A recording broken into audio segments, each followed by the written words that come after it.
Just request to speak. Don't fucking hack. God damn it. I'm never going to utilize the perms if you give me perms. What's up, guys? Hey, hello, dude. Dude, I realized that, that I had shit perms in the Discord, so I couldn't just join. Yep. Gotta raise your hand. You know, sometimes I gotta know my place. I'm cool with it. Let me make this full screen. Just relax. I'm gonna correct those permissions, I promise.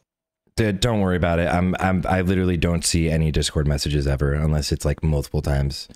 You didn't see the guy at you, me, and Bach this morning to ask about a PvP bis list? No way. In here? In here. Oh my god. Here, yeah. Yeah, no, I missed that one. All right, so good evening, everyone. How are you guys doing? And yeah, welcome Incan, by the way. We never greeted you. Yeah, hey guys. Yo. So it's just to give a quick introduction here, we have Incan with us, the top World 1 Blood DK, and the most well-known theory crafter, the big brains of the big brains. We have Bert, an Unholy Decay, a legendary Unholy Decay since forever. And yeah, you played on the private servers as well, right, Bert? Cool. He said no. He said screw that. He said no. Yeah, no. He's left. He's gone. Yeah. Where did I just put this? Totally. We also have Dars, the legendary Dars. How are you doing? What's up, guys? What's up?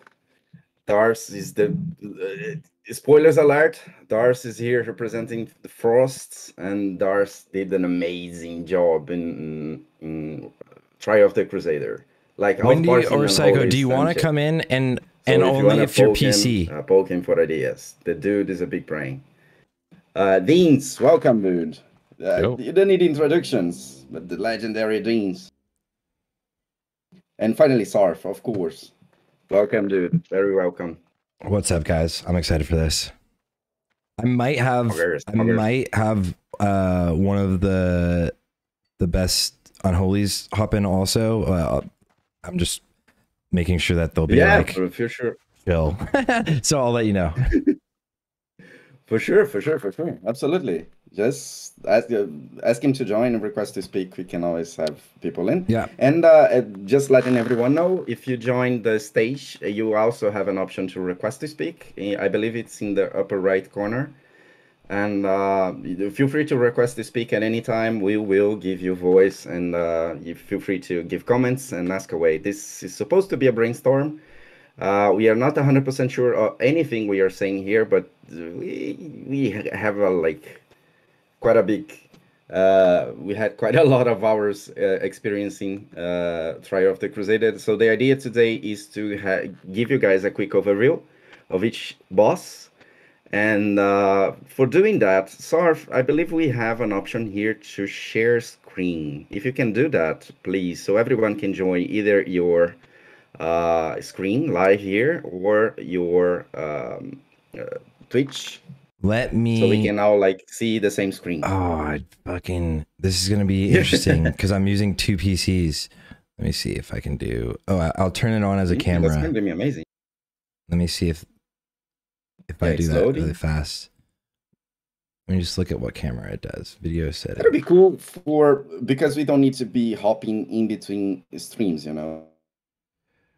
All right, let's see if this actually worked. I'm testing the video. Is that? But yeah. Oh yeah.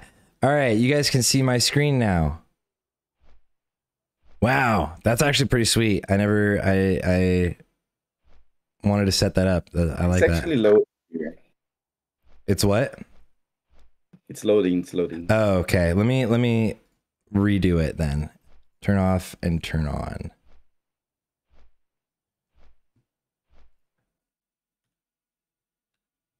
Let me know when everyone can or can't see things. And if they can or can't, whenever. But while it says it's working, I see it and maybe I will rejoin the call. I'll be right back. Maybe that'll work. Yeah, it's just loading stuff for me. Yeah, there we go. enough. Oh, all right, There we it go. loaded here. It might be like 90, 100 people like joining simultaneously Oh, did it work? in Discord. No. Yeah, it's working now. All right. Yeah, it's working now. You guys can see things. Yeah. Hell yeah. So all right, yeah. We can now see one unique screen. So yeah, feel free to join either Sarth's stream or here on Discord. But yeah, pretty much, let's go ahead and get started. Trial of the Crusader, in an overall view, how did you guys find it on the PTR, the second round around? Incredibly easy. Yeah. Did anyone manage to get under 20 minutes yet? I think is it possible, even possible? Well, it depends on how. Yeah, it's possible, and it depends on how you're. Some people are rating like the minutes it takes to go through as like not counting RP. They're just going by logs and counting the minutes on the bosses. But if you're counting like first hit to like last hit, including RP, I've only seen a log of one guild that's been able to go under 20 minutes. What can you say? What guild?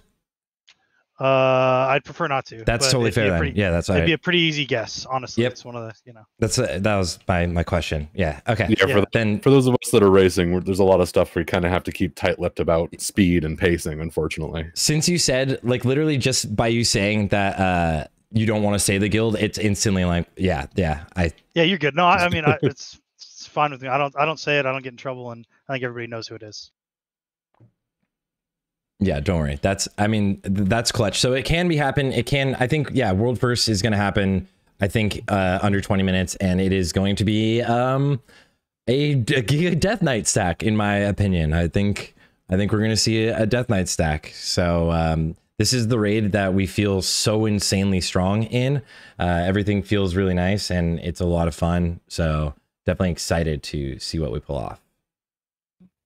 Yeah. Although it's a short raid. Yeah, indeed, I agree with you. Like, we've seen lots of DKs outparsing everyone in most of the fights. Not all of them, but most of the fights, I can surely say. But don't you think, like, the world first will involve a lot of RNG in the process? Yeah, for sure. I mean, there's definitely discrepancy on, like, faction champs, depending on your comp. You can, plus or minus 30 seconds, like, guaranteed between the best groups. With Twin Valks, if you get double Vortex right off the bat, just like the RNG nature of it, you're going to get 30 seconds by the nature of not having a shield. And that doesn't, I guess, sound like a lot maybe to some people, but that's like 5 to 10% of the raid. It's giant if you're racing. In a 20-minute raid, 2 30-second saves is wild, yeah. Yep. Yeah. A big nature of the RNG as well as just the way faction champs work is that it's server wide. So there are going to be some servers that have better RNG on faction champs. Yep.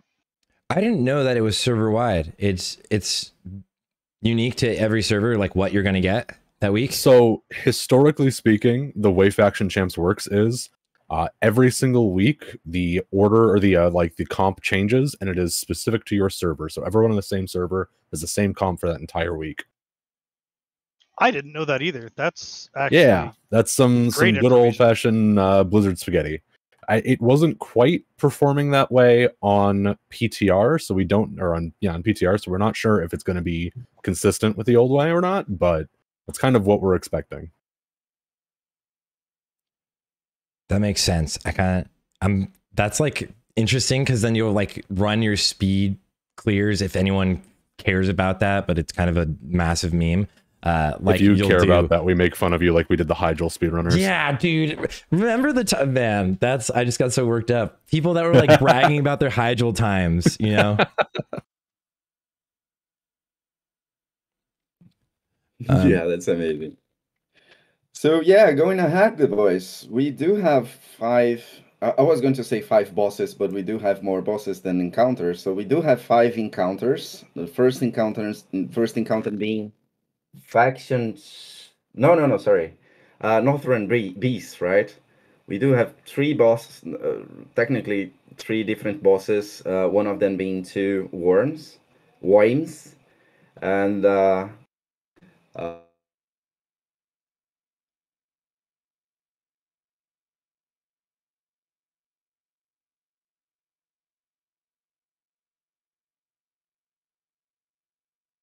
Oh, I scuffed it. All right, wait. I'm leaving the call and then I'm coming back. Let's see if it works. No, I lost sound too. Yeah, I know. All right, I'm coming back. All right. Request to speak, etc. But for you, SDK, what I noticed is that this boss in particular. Wait, Sart left the channel. Yeah, What the hell? I lost sound. I don't know what happened. Oh, it might be my whole sound. You guys can. I don't know if you guys can hear me. Some video. All right, cool. So yeah, yes. All right, your screen is loading again. But yeah, regarding Gurmak Impaler, it does an ET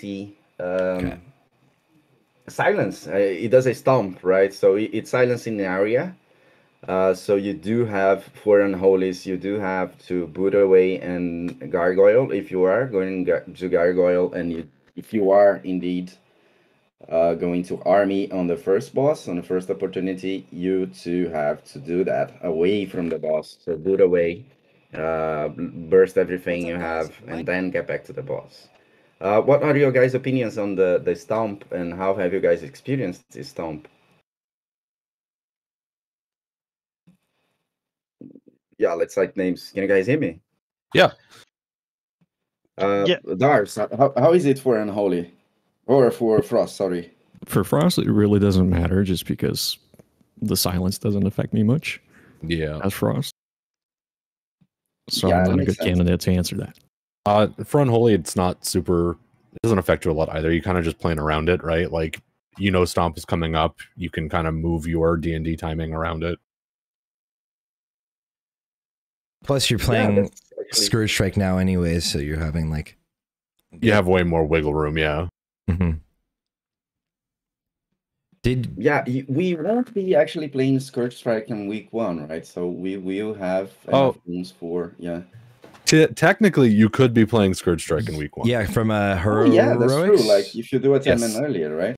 Well, that and from doing heroic dailies, you can get just enough badges, I believe, from doing every single like heroic every day before the raid comes out on Thursday to buy your relic. Sigil, yeah. How was it for Blood, Incan? You don't really have to mind the stomp at all, really. I usually just save my armor for the worms, so like when the turn station happens, I'll army then instead of on the first one. But I mean, Dancing Ruben doesn't care about silence, right? He keeps slapping anyway, so it's not a problem. Army, when to army? Like as Frosty army pre-combat, right, Ars? Yeah. That's what I did on the PTR is pre-army on the first boss, and then, you know, you'd have it up for next boss and so on. Well, you're going to have it up anyways for next boss, right? So like... yeah, I mean, this is mostly like when the cooldowns didn't reset. True. This is actually one of the questions we had. Like one person was stating that it was most beneficial to army during the third boss, which runs against the wall and gets 100% boost damage. So that's something we gotta test, to be honest. I was talking about that today. I was literally talking about that today with like Crix and Jordy, and I think the idea of like saving Bloodlust for Ice Howl makes no sense. He does get the 100% extra damage when he's stunned, but it's 10 seconds, which is like not very much uptime. He's gonna do a freeze, which it might hit you. Yes, you can AMS it, fine, or whatever, maybe Icebound. But he's gonna do his like large knockback no matter what. So you're not gonna have 100% uptime of Bloodlust. So like I think it's more worth it to cleave the two snakes, Asimov and Dreadscale by far for everyone in the raid with Bloodlust and pump those. What's your experience, Bert, and Bloodlust timers? My experience with Bloodlust timers, I don't necessarily disagree with what Sart just said, but I don't know. This is gonna get away from DK. Like these are just gonna be my thoughts on the raid, like lust timing, I guess. so maybe it's not important. But I don't know where you're getting more value out of it, because you're still getting full value out of the Bloodlust, plus you're getting an extra 10 seconds where you're doing more damage. So it seems like there isn't a better spot to press Bloodlust unless you can't get the worms down. Like unless you're getting one of the worms is living a burrow. And as a DK, I'm getting a gargoyle for that crash, so that's what I want. I want a gargoyle opener, and then I want a gargoyle again on the first crash, because that's the timing of it. I'm going to do that no matter what. So it feels way better if I'm not getting lust on opener to at least get lust on my gargoyle for the crash. Do you guys think, at least from your testing, especially, like, this isn't giving away anything, but like, have you guys had from your testing times where you don't have blood gargoyle from both the opener and at the end? Because I feel like that's going to come into play. I don't know if it will on release. The closest I came, it was close, but it was not. I didn't lose. I was never have it holding Gary. Okay. I think maybe as we get more gear, or as like certain classes maybe power up more. I mean, we're not getting a huge power up this tier because of the way Old War works, but like the item levels. But I think that we will be pushing things faster at some point, and you might miss second Gary for some raids. Like you might miss that window for second Gary. Yeah. But as of right now, I don't think so. I haven't seen myself or any of the other people that I've talked to about it. Everybody's still getting their second gargoyle if they open with it. Yeah, that's just my question, right? Because all right, the crash is by the time you're DPSing on the crash, between the next crash, it's like 50 seconds. So it's not 100%. It probably is worth it, but like you don't just have it during cleave, which is like the only downside, right? Is I guess you don't have bloodlust during cleave. I haven't seen everybody full cleaving. The worms, my guild doesn't really do PTR much, or for like race or anything, right? So we didn't really like test that out. Maybe they did this weekend that I was away. We tested some. Again, I talked to a lot of the different guilds on Fairlena. We're on Fairlena Horde. It would be really hard to one tank and also cleave at the same time, just by the nature of the damage of the burning bile going out. And then you have to have this timing window where you're not spraying on the raid. So it just becomes like you're juggling too many things because the race isn't just speed. The race is also like don't wipe. And if you kill all of your melee, you're going to lose the race on time, or you're going to lose the race because you wipe. True. That's true. And for the stomp, again, one of the things I had experimented is whenever he pushes everyone back, the third boss, like I saw, whenever he pushes everyone back to one of the corners, he gets to the middle, and then he runs independently, like wherever he chooses to run. If even it's aiming at you, you can gargoyle and run. Like gargoyle won't get affected by the stomp or by the how do you call it again? The charge. Yeah, like the knockback of the charge. Yes. Yeah, it's good too, because then that time while he's getting into position is like the 3 seconds of Gary kind of coming down. Yeah. In my opinion, that would be best. Like gargoyle on first boss, and then as soon as he comes up, save it for a while, wait for the boss to knock everyone back, and then you summon instantly. And by the time it is taking 100% increased damage, you're just blasting.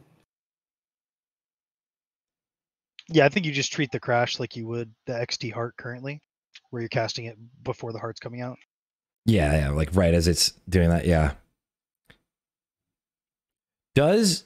Can Gargoyle get knocked back from his little normal AoE knockback that we can, like, if anyone like joining the chat today doesn't know, all melee can max melee range on the last boss in the first boss, the Ice Howl, and he won't hit you with his AoE spin knockback that knocks back usually most melee. You can just max melee range and it doesn't hit you. Does that hit Gargoyle? I didn't check. It does, yeah. If your Gargoyle is too close, it will get smacked. So you have to be a little cognizant about when you drop it and where you drop it. Yeah. That's good to know. That's good to know. I didn't know actually. Yeah, can you freeze your gargoyle too? Like what? He can. Yep. Oh my god, I would be so tilted. We didn't stream any of our PTRing, but there was a certain point where my gargoyle got knocked back into the worm pool and then frozen in the worm pool. Wow. I just kind of screeched into an open mic. It was a good day. Great day. Love that fight. What a good one, yeah.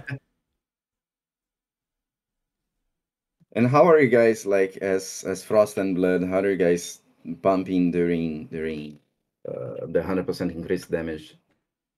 Are you guys saving Empower Rune Weapon or any other tech? So I didn't do this on PTR, but I actually thought about it afterwards. That it's probably the best to save Empowered Runic Weapon for the crash, just because it's increased damage. So instead of using it in your opener with the bloodlust timing and everything else, it's probably best to save it for later. Yeah, you probably want to try and get the full oblit weave in with Empowered Rune Weapon inside of that window. Yeah. Does it work for Blood too, Incan? Like from a parsing standpoint, for sure. Like if you have Hysteria and Dancing Weapon for a crash, obviously if you save Bloodlust as well, then 100% it's going to be worth it. It's going to be the best use of that cooldown. Amazing. Do we have any questions about the first encounter? Please feel free to raise your hand. Yeah, Dars, what are your secrets on this encounter? How are you doing 10k DPS plus as Frost? On the Northern Beasts? Oh, this is faction champs. Never mind. What the hell? What the hell am I? This is 10,000 DPS you sent me on faction champs, dude. Is that pre-nerf or? The fuck is this, dude? No, it was the most recent version. Dars is an animal, I'm telling you. Jesus. Listen, just hit obliterate harder. He does easy. The same on a noob as well. You just gotta press your buttons harder. Yeah. Yeah. Yes, there's definitely some tech to it that I can't really say much about for now, but there's things that Frost DKs can do differently that we don't do right now. And just because of TOGC, the pull timers are so long, I'll get into that a little bit later, but yeah, there's a little bit more tech coming out. But definitely, as we went, like it's not the order, but as we went to faction champions, and one thing that we noticed is that it is like a control fight and a survivability fight more than it is a DPS race, right? But of course, DPS is important as well. But one thing we thought that it was really interesting is to have everyone have a proper spec for that. Like a PvP-ish spec that could be used to boost that. How did you guys handle that? Deans, Bert, Lars, Incan, please let me know. And Soth as well. I can't actually give much out for that particular boss. Our strat, it will be unveiled on race day. I can say I think I know what your strat is. I can assure you, no one will have figured this out. Really? I love that. I don't know that you'd be able to figure it out even watching what we're doing on stream. There's a couple small tech pieces that, but I think so holistically I can speak about the fight because there's small pieces that are irrelevant outside of racing, but it makes the damage different. For spec for sure. I think running specs where you have slightly PvP spec, you don't really lose much. Like if you look at the DK tree and then you look at like a PvP spec, most people can figure out the easy points to lose. And it depends on if you are a type of person who's playing specifically Unholy, obviously. If you're playing regular dual wield, like if you're playing like the normal versus Angry Face, you just shift 2 points out and you can put it in Desecration, and Desecration acts as like a frost trap for your raid. It's really nice. That's about the only change that matters. And you just find 2 points somewhere in your spec that are pretty relevant to damage. You can move it out of like Unholy Blight if you wanted to, because Unholy Blight doesn't do a ton for you on that fight. I run like an Angry Face most of the time, and I've just like kind of made a pseudo Angry Face where I get to keep my Unholy Blight and I keep all my damage and I just lose points out of like Epidemic or something. I think it's out of Epidemic if I remember the build. The grip cooldown talent was also unironically very good for that fight. Yeah, sorry. Yeah. So yeah, you grab grip and that. And you can find 4 points or 3 points. You don't need both points in Desecration. That's so curious. Did all of you guys end up doing this and finding it really, really helpful? And Dars, did you end up going to, what is it, Chill Blint? No, what's the Hungry and Cold? No, I actually didn't take that talent. It was more glyph related. All I can say. I think I know exactly what you did. Is it Howling Blast? Wait, no, maybe. We didn't really do anything for, like, we didn't change anything. What I'm anticipating, my guess, that the fastest kill of this is going to be, again, 12 Unholy Death Knights. Death and Decay doesn't count as an AoE ability in this instance. It's like an AoE disease, so it's counted as like single hits, right? And then all of your diseases are spreading your single target damage, so that also doesn't get nerfed from the big 75% AoE reduction. So if you have enough of that, you're kind of getting wrecked, right? Oh, they did change they the nerfed finally? D&D this week. Good, yeah, man, good. They nerfed a Wandering Plague. That's fine. That should have been nerfed. All right. But yeah, that makes sense. But did you guys still feel it necessary to change specs? Did you find it like a lot more helpful? Because I did a few pugs and stuff, and we didn't really have much many issues at all. It was just making sure like you have mouse over macros for like mouse over grip if something's about to, like one of the melee mobs is about to connect with one of your healers or clothies, and mouse over icy God, Chains of Ice. But I'm curious if like all of you ended up changing specs, like, or are you not allowed to say? Because we're talking like before the race.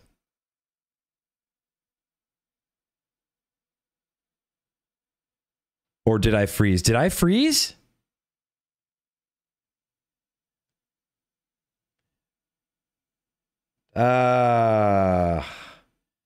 My Discord fully shut down.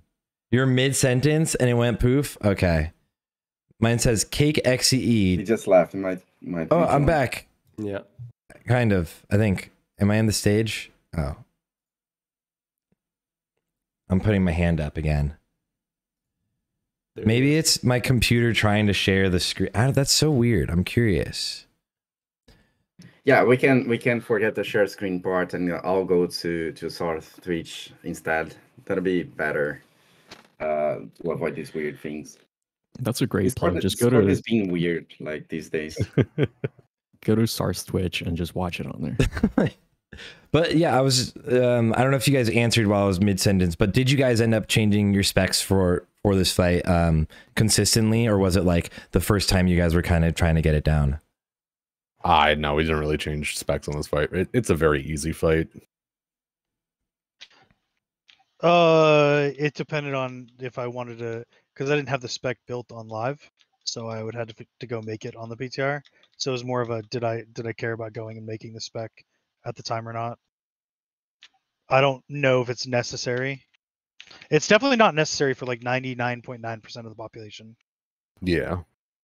Like you just go in with your normal mortar spec and blast. Yeah, like any optimization of this fight is just for speedrunning or like the race, because like playing this fight correctly for the normal guild would just be playing it safely, right? You won't be optimizing your damage. You won't even pestilence probably as a DK. You're just gonna grip your target, kick it, slow it, whatever, you know, get the fight over with. Most likely. Yeah. What would you change to make it more for speed? Is changing talents to add your AoE slow on the ground with Desecration better for speed? Or I feel like a Hunter Frost Trap while you are spreading diseases and you're going ham. I'm curious, what would you guys change if you're thinking about it in killing this boss really quickly? I mean, like I said, you shouldn't have to give up damage for Unholy to be able to get better utility. You just give up other pieces of utility. Yeah, I think the real speed optimizations are just going to be about playing greedier, playing more DPS classes, and I think some of our tech will probably become mainstay as soon as the race is over, because a lot of this boss's AI is very, once you understand how the boss is programmed and how these things are like work, this boss is very easy to kind of break. That is awesome. That is something you should definitely share after the race things. We're not like, so Space Force isn't a super big world racer, but still won our title, so yeah, cool. The server title. Yeah, I haven't seen you guys do world race. I don't know if I've as much. Yeah, it's we don't care about prog races very much. It's just the speed runs for us. Yeah, that's fair. Makes sense. But for Blood, that fight is also awesome, right, Incan? Honestly, not really. Like, you're talking about faction champs, right? Yeah, don't you have to switch away from Heartstrike? Yeah, so Heartstrike counts as an AoE ability, so it does 50% damage, even though it's single target, right? So, but again, like, it's not really that big of a deal. If you're a speedrunner or a world first racer, do not play Blood on that fight. But if you're a normal guild, it doesn't really matter, right? Just pick a target and train it and kick it. But yeah, Blood is terrible. And not terrible, because Pestilence is still good and Disease are still good, so it might be better than some classes. But the other two DK specs are definitely a lot better for that fight. Without a doubt. Yeah, I think if you're allowed to cleave, Death Knights are still just so ridiculous on this fight. But also you bring so much utility with your grips, with your silences. You have 2 silences, you have grip all the time, and you have slows. Like, if you're trying to sustain, if your guild isn't trying to like push how quickly you can kill this, you are probably like one of the most useful classes for getting it down without a wipe, because of how many people you can just save with things like this. Yeah, and like you can play Heartstrike Glyph, which makes it so every time you Heartstrike, your target is slowed 50%. It's basically a permanent hamstring, so it's pretty nice that way. You can also slow 2 targets, right? You have 2 target cleave, so you can definitely be useful as Blood in that fight. But it will more be like, you know, locking the target down as opposed to doing like big damage. Yeah. But yeah, I mean, at the end of the day, this fight, outside of speedrunning, it won't really matter what you play, because it's gonna be it's just gonna roll over. It doesn't also count on logs, right? Sorry, you go on. No, it won't. No, be on logs. It doesn't count on logs. Damn, it's so fun. This fight, I think it's fun because it's like, it's kind of a little different each time, but like it is like pretty, like it's scripted their behavior, right? But like, I think it's fun maybe because we're just like, right now we're just like spreading diseases and being so ridiculous, you know, compared to everyone else.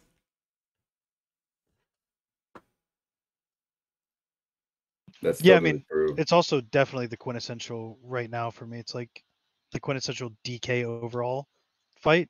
Like, every DK spec is just incredibly good here because of DK's utility, as someone else mentioned. Like, DKs are just, outside of damage, they're just better than every other class for this fight. Yeah, and like survivability too. Like, I mean, you won't die as a DK compared to many other specs. Like, you can. I think I tanked 3 of them at the same time and just Frost Presence as Blood DPS, and it was fine.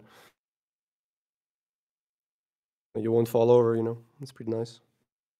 It's crazy. I mean,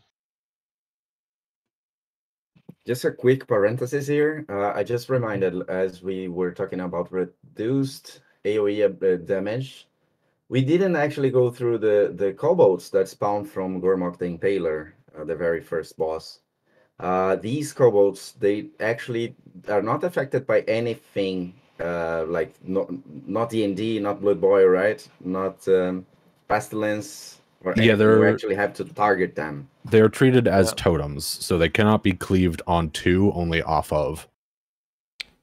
Did that change in this most recent? Because I didn't get to play much this weekend. Because someone was telling me that it wasn't like that back in the day, and trying to give me proof, and I didn't. So it was the same this week. But like, I have seen a lot of comments about it not being Blizz-like, but I can't I haven't been able to find anything that kind of correlates with that. A lot of the old like information is very bad. Yeah. And a lot of the old videos we've seen that kind of seems to kind of be true, where they just can't be cleaved onto and people are hard swapping.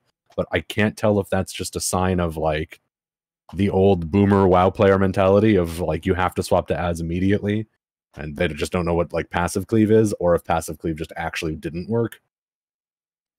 How are you guys dealing with that? I found it like you can switch to it and then cleave off it, probably helpful-ish as blood, but not really, because you're missing all of the debuffs on them. If everyone else is just burning the boss and then you're killing them after, which is what I've seen more often than not. It's sort of convenient as blood, because you can just swap over and start hard striking, right? If it's under the boss, but you also like reset your auto and stuff like that. So it might not be worth it at the end of the day. Maybe it might be a slight DPS increase. I'm not sure, honestly. Mm-hmm. It's at least, if the kobold is in the right position, it's fairly easy just to tab target and start hard striking the kobold, right? Without applying diseases, and then just reapplying diseases on the boss when they need to be reapplied. That's pretty much the same as Frost as well, right, Ars?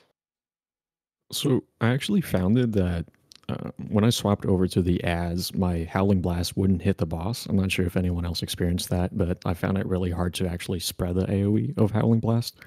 That is because the kobold's hitbox is so small that Howling Blast radius is way smaller than it effectively should be. It's pretty difficult. And then as well as the disease spreading, I also couldn't do it. So pretty much like you can't Pestilence off the boss onto the ad because it's not going to hit. So you'd have to put up your Icy Touch and Plague Strike on the ad, which wouldn't make a whole lot of sense. So there's just not a good way to do that as Frost. Frost would be, swapping that often, terrible, right? Yeah. Yeah, but if you have to swap like as Frost, from the tries I did as Frost, like I used to apply diseases on the boss, swap, obliterate, and then get back to the boss so diseases don't drop. But it is a shame. I'm not gonna lie. Otherwise, like as Unholy, you actually gain if you just tab and apply diseases, and keep the DPSing them down. If they all have diseases at the same time, right? Yeah, it'd be super easy. You could even like mouse over or something, and you would literally like you'd be pumping. So yeah, as Unholy, it's pretty juice. As Frost, when I did a run as Frost, and I keep like throwing it up for anyone curious, like watching the stream, just like as we're talking about it, this was just like our second run ever. But like on the second run, I was like, I'm just not swapping to them. It was such a DPS loss to swap to them, so I just ended up not. It's grief. Yeah, I totally agree. But yeah, about this strategy to just burst the boss and let the kobolds leave and handle the kobolds later. The thing is, if they get on you, they stun quite often. So it is also a grief. But I don't know. We are super RNG. Yeah. You're like, if they get on you and like nobody switches to them, you're like so frustrated all the time. You're like, this sucks. Guys, kill it. Just kill it. Like you don't do anything like the entire time. On a caster is even worse, obviously. But it's like, it's so funny that it's like that, like this little bit of grief in the RNG, and it just starts the raid off in a way that could tilt you. That's the best sort of mechanic. For that little stun they do, can you IBF it? I didn't actually try. I think so. I'm pretty sure. Yeah, you can. Yeah, you can now. Okay. No, okay, maybe not then. I feel like I did, and I didn't get stunned, but I also don't have a weak aura that was like yelling at me that I was stunned on the PTR. So maybe not then. Maybe I totally spoke out of my booty. There was definitely times where I feel like I pressed IBF and I didn't get stunned, but I didn't get chosen a lot enough to like test. Like there wasn't vigorous testing on it. Can you one of those fights like when you get a optimal opener and when you are pumping, a kobold gets to you and stuns you several times? Like XT, every time I get a Pogger's heart on XT, I get like 2 5 black holes of these, and I get to stay away from the boss like for 30 seconds during the boss, and it ruins my parses. And of course, it will happen there as well. Mother God at RNG. There's a clip on Reddit where this one guy gets it like 10 times in a row. I'm not sure. Dude, I saw that. But it's hilarious. What was the literal like statistical chance of that? Was like something. It had to be like a bugged ID. That was wild. It happened to me 5 times in a row. Like one of the raids, I just got it 5 times. I literally couldn't DPS. So yeah, that sounds like the worst. I would. Yeah, it's always right after you have like you're at like 17K or something right after the heart, and you're just like, oh, and 2 in a row. Yeah, that's true. But yeah, getting back to the kobolds, just to summarize, as Unholy is beneficial to swap, right? Yeah. Yes, Unholy it is. Yeah. Swap and apply diseases. As Frost is a pain, as Blood is also a pain. If they're really close and really well positioned, which I guess with the hitbox, it's like we probably need to like get a screenshot of like where your heart strike can hit both, or right? Yeah, no, it was fairly easy to hit both targets. I mean, it seemed to me like a slight DPS increase, like anecdotally when I was doing it.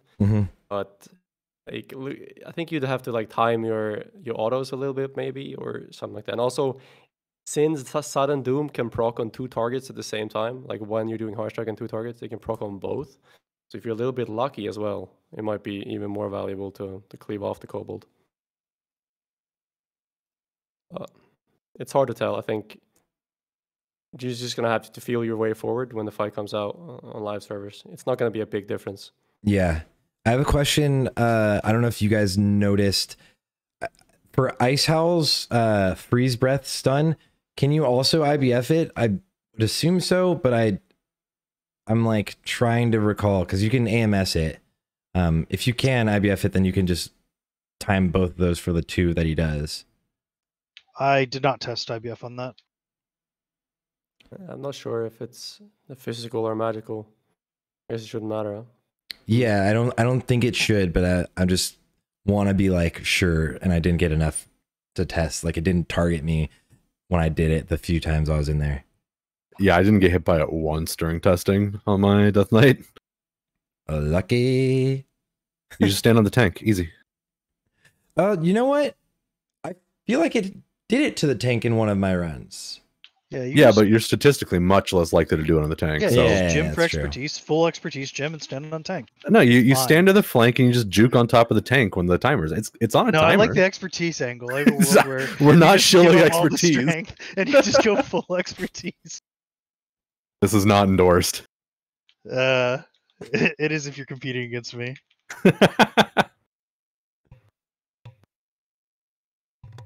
Ooh, awesome. I think the mechanic should be the same as a deep freeze from a mage, maybe. So I mean, IBF would technically work, but I'm not sure. Honestly, I didn't do it myself. So yeah, I'm thinking. So I think that it does. So in case like people listening are curious, I would say it would be worth to try if you haven't.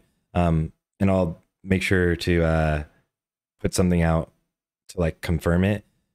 But yeah, so IBF should work for both the kobolds and the freeze that Ice Howl does, because you can AMS it so you don't get it initially, but I think IBF would work as well, which would it's just it should work.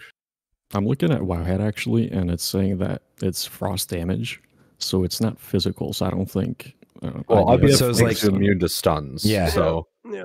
Okay. And it's a magical stun, but it is a stun. Yeah. Yeah, so like deep freeze is also magical, right? But you can IBF or pre-IBF a deep freeze. Yeah, you should be able to IBF it. It is just a stun. It's cased as just a stun on Wowhead. All right, clutch.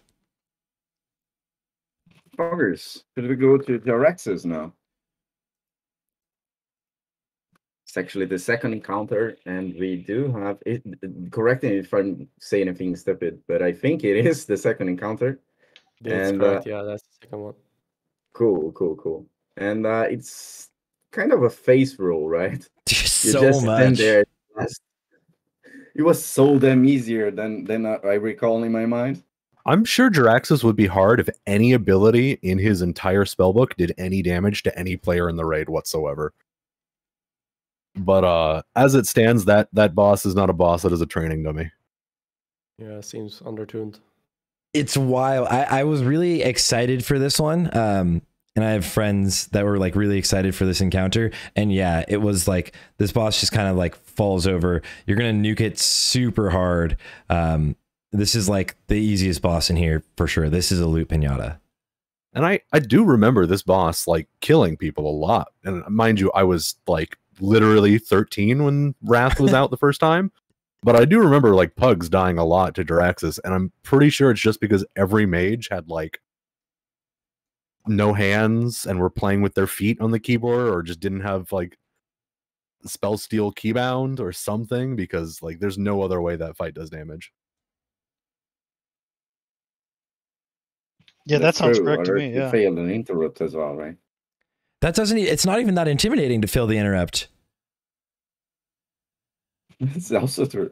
Yeah, I mean, like if your healers are asleep, you can wipe, but like it takes so little healing to heal the debuff, even on a hard mode, that like it's literally just the spell steal. It's the only thing that's a threat at any point, and they just have to press one button. The other thing is that when we're testing this, like comparing it to Blizzlike is hard because we're coming in with gear that is basically middle of TOGC farm. Like our gear is so strong that it's like some of these bosses, even if they were similar to, and I'm not claiming that, but even if their damage and health profiles are the same as they were originally live, we have insane gear compared to it. Our tanks are tankier, our healers heal more, our DPS absolutely Giga Blasts. I think this is like a numbers fight, because what makes this boss hard usually on servers that should not be spoken of is like the HP of the portal. Like the longer the portal is up, the more ads you'll get, right? And the fact that the portal just dies so fast, and the same as the volcano, everyone's just doing so much damage. Yep. I think that's really what makes it so easy. The volcanoes in the alternate dimensions of Wrath are very scary. Yeah, like in this though, you don't even get a single Infernal. You don't get a single Mistress of Pain. They just die. Yeah. And there's no touch of Jiraxxus for some reason. There's a lot of things that are weird about it. Safe fight. But yeah, I mean, Jiraxxus it's basically a patchwork dummy. Just do big damage. Don't take those keys, my keys. And burst. And burst as you normally would, right? And save boots for the flames and boots away, and pretty much that's it. I mean, here's the thing about the first flames you get. You just press AMS on that baby and get full runic power. So I don't even know if I'm leaving melee. Like, good luck to everybody else. I'm just sending it. I want death coils. Yeah, this fight is gonna be a you're gonna pump. You're just literally. If your guild struggles on Jiraxxus, DM me. I will personally coach you through this fucking fight. Oh my god. All right, save that, dudes. There was Deans, just the endings. But awesome. But what about Valkyries? Valkyries actually happen. Is the fourth encounters after the faction champions, right? Yeah. Yes. This is a rogue fight. What a rogue fight.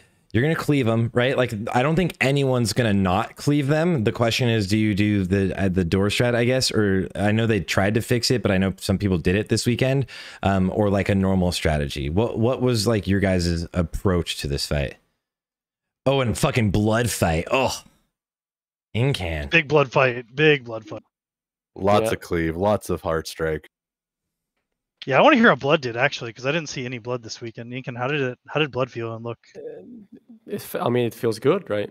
I feel blood isn't really gaining like that much momentum yet, as opposed to what it will be at the end of TOC. But like, it's already on par with Frost on this fight, maybe a slightly worse. But at the end of TOC, it's probably going to be a little better than Frost on this fight. I mean, it's designed for blood, basically. Yep.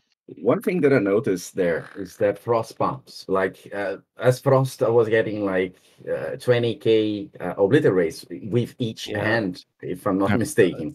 I was getting 50k obliterates. Yeah, I mean, that's the nature of Frost, right? Because of how that class works, multiplicative buffs are just very good for it. Yeah, exactly, yeah. Totally true. One thing that I noticed that it is as unholy would be slightly behind our evil, how do you say that again? Evil face. Evil face. Yeah, or evil face decays, right? So as Morb, I would be like generally slightly behind, but on that fight in particular, I would be generally slightly ahead because of the blood presence.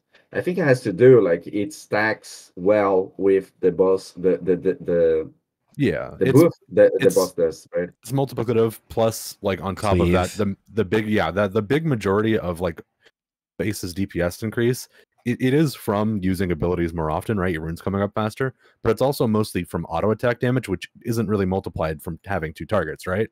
So you're losing a lot of the benefit of the attack speed from evil face spec. That's true. That's true. I think one problem for Blood is dancing room up, and once again, I don't know why Gargoyle gets the buff, but dancing room and certainly does not get like the Gargoyle debuff does you not have. get the buff. Yeah, that increases the damage on the boss, which is why, I mean, I guess both Unholy and Blood is a little bit gimped on this fight in particular, but I mean the rest of your damage are going to be really good. So, I mean, gimped is also fairly relative. I mean, we're still doing. I'm pretty sure I was opening at like 22,000 in the first in my burst. Yeah. What were you guys ending this fight around? If Frost was better than me, probably something like 15k for Unholy, 16k for Frost, 17k for Frost. I think my best attempt was 15.5. I was like 15.4. I think my best is Blood on that fight. Let's go, dude! Fucking bumpers. That is amazing. But Sark, what were you asking about the door strat? What is it? So there's a strategy where you tank them in like the doorway that enters into the raid. That apparently you got less orbs to hit you, which would be like a DPS loss, but your raid takes less damage was the idea, I believe. My guild never tried it. We never ran it. So I'm not sure like it got fixed. Yeah. They made it so the orbs hit consistently throughout the room now. So I heard that some people did it again anyways during this PTR round and were able to pull it off. But I feel like now it's just like more sketchy. You're away from I mean, we didn't end up shifting our from light to dark ever anyways. But like, yeah, I guess it just doesn't matter. You're just dragging the bosses further. So you lose uptime of cleave early on in the fight. Cool, good to know. It sounds like a GDKP strat, right, to avoid damage. But if it got fixed, like it was like a dad guild strat, I think. Yeah, it's like it's easier to do because you don't have to swap any portals. You just tank the vortex and like hymn and stuff for like one of the groups, and everyone just stands completely still and DPS is the boss. It becomes more like healing than if it's the strat that I think you're talking about. Yeah, I think so. Yeah, it's just like healing and rotating CDs, but it's like kind of the same thing.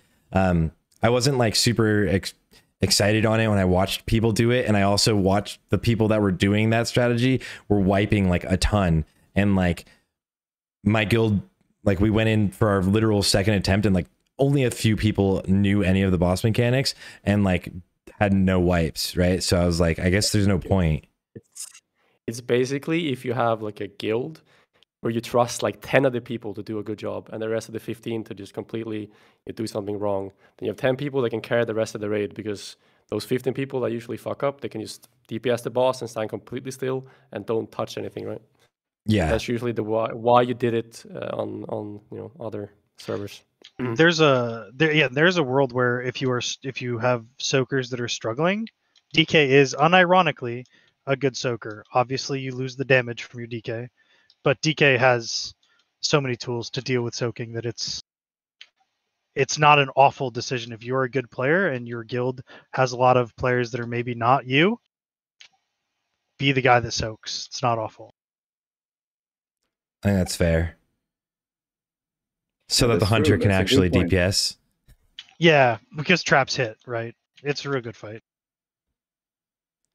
Yeah. It's more just like if your hunter can't figure out how to run into balls. I don't know.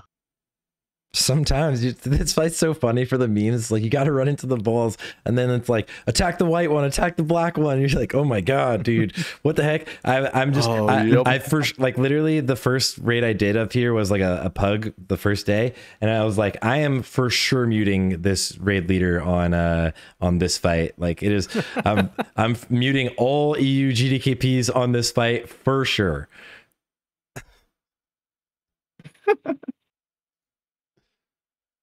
It's actually fun.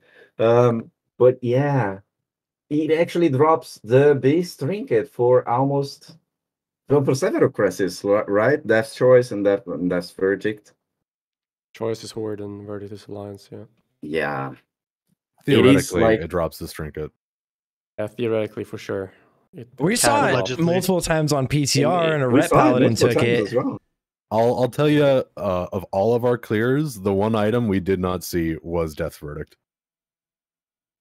It's hypothetically in some universes it does exist. Yeah, allegedly in a video game it drops. Yeah, allegedly. no, for sure. Yeah. I will tell you what does exist is that fucking healer trinket.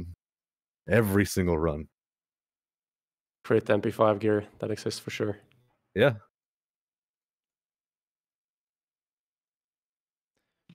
All right, so yeah, let's suppose that that's a Death's Choice or a Death Verdict. Who do you think should get priority? Yeah. Unholy DK. Unholy DK every time. It's Unholy Death Knight. It's game best for Unholy. Like, it's also game best for Ret, but they don't gain as much from it, and also we don't like them. Yeah, Rets aren't people, dude. Stop giving Rets gear. What Speaking man after my own heart. But no, like, I mean, you give it to the Unholy Death Knight. And then after that, there's like, you talk about who else to give it to. It's very good on Warrior. It's very good on Hunter, but like, chances are you're giving your secondary ones to Ret. There's just not a lot of good like arguments for giving the trinket to anyone other than Unholy first. Even Frost takes a backseat on it. Blood takes a backseat on it. And Unholy plays such a big deal in the upcoming boss, right? Let's suppose you just killed, it dropped, and you insta give it to your Unholy, and yeah, insta equip it and blast on the. Yeah, this is kind of a tier of just gearing your Unholy. Like, you give them their Tor set and you give them their trinket, and then they get to sit and take a backseat for the rest of the expansion, right? Yeah, it's kind of wild looking at like the loot prio, and it's like deck your Unholy really fast with their Forset and trinket. Those are like, give them that, and then they just don't get gear. Yeah, until everyone else gets gear, and then in ICC they just don't get gear because it's barely an upgrade for them at that point. Yeah, and like you're not giving them first Shadowmourne. I would never recommend you give a Death Knight first Shadowmourne. I don't know, Incan. I even for Blood, it's bigger for Warrior. I'm a man of the numbers, and the numbers say Warrior. But by the time you're finishing your first Shadowmourne, I mean, this is probably actually the difference just in how we play the game, because I care about progression more than just. I don't really do much in farm, but it's like the game's kind of over for me as soon as Heroic Lich King dies. Why not give the DK Shadowmourne? Yeah, I mean, for the average guild, it's a reward, right? Yeah, you're not going to be like Noda. You're not going to be like Space Force. You're not going to be like Progress. You're not doing 8 splits a week. You're not farming 8 Shadowmourns in the first 4 weeks. 8 splits? Like, you don't need to quite worry about how we optimize our gearing, because that's like we're going on the cutting edge of like numbers optimization. Yep. This is an end of the expansion legendary, right? But you are correct. All the numbers that you said are correct. It is the weakest for DK for sure. I don't want to sound like I was disagreeing with that. It is absolutely the weakest for DK. Yeah, and Ret Paladin isn't super far ahead of Unholy for it too. So don't let your Ret Paladin muscle their way in there. Dude, I think thematically, we all know we should go to. Like, yeah, it should just be a red weapon. Look, we're all reds here. Let's just give it to the DK, bro. It drops from a DK. It should go to a DK. Yeah, I agree, dude. You know what I mean, at least. Yeah, it's gonna be cool. That's gonna be such an interesting one for people to fight over, and like, I literally, it's so reminiscent of like when glaives were dropping, and I made a whole video, and 90% of the video was like, warriors should get glaives. Warriors should get glaives. At the end, I was like, it's slightly better numbers wise, single target for rogue, but like if your guild is serious, it's warriors, and then if your guild isn't that serious, it's player over class.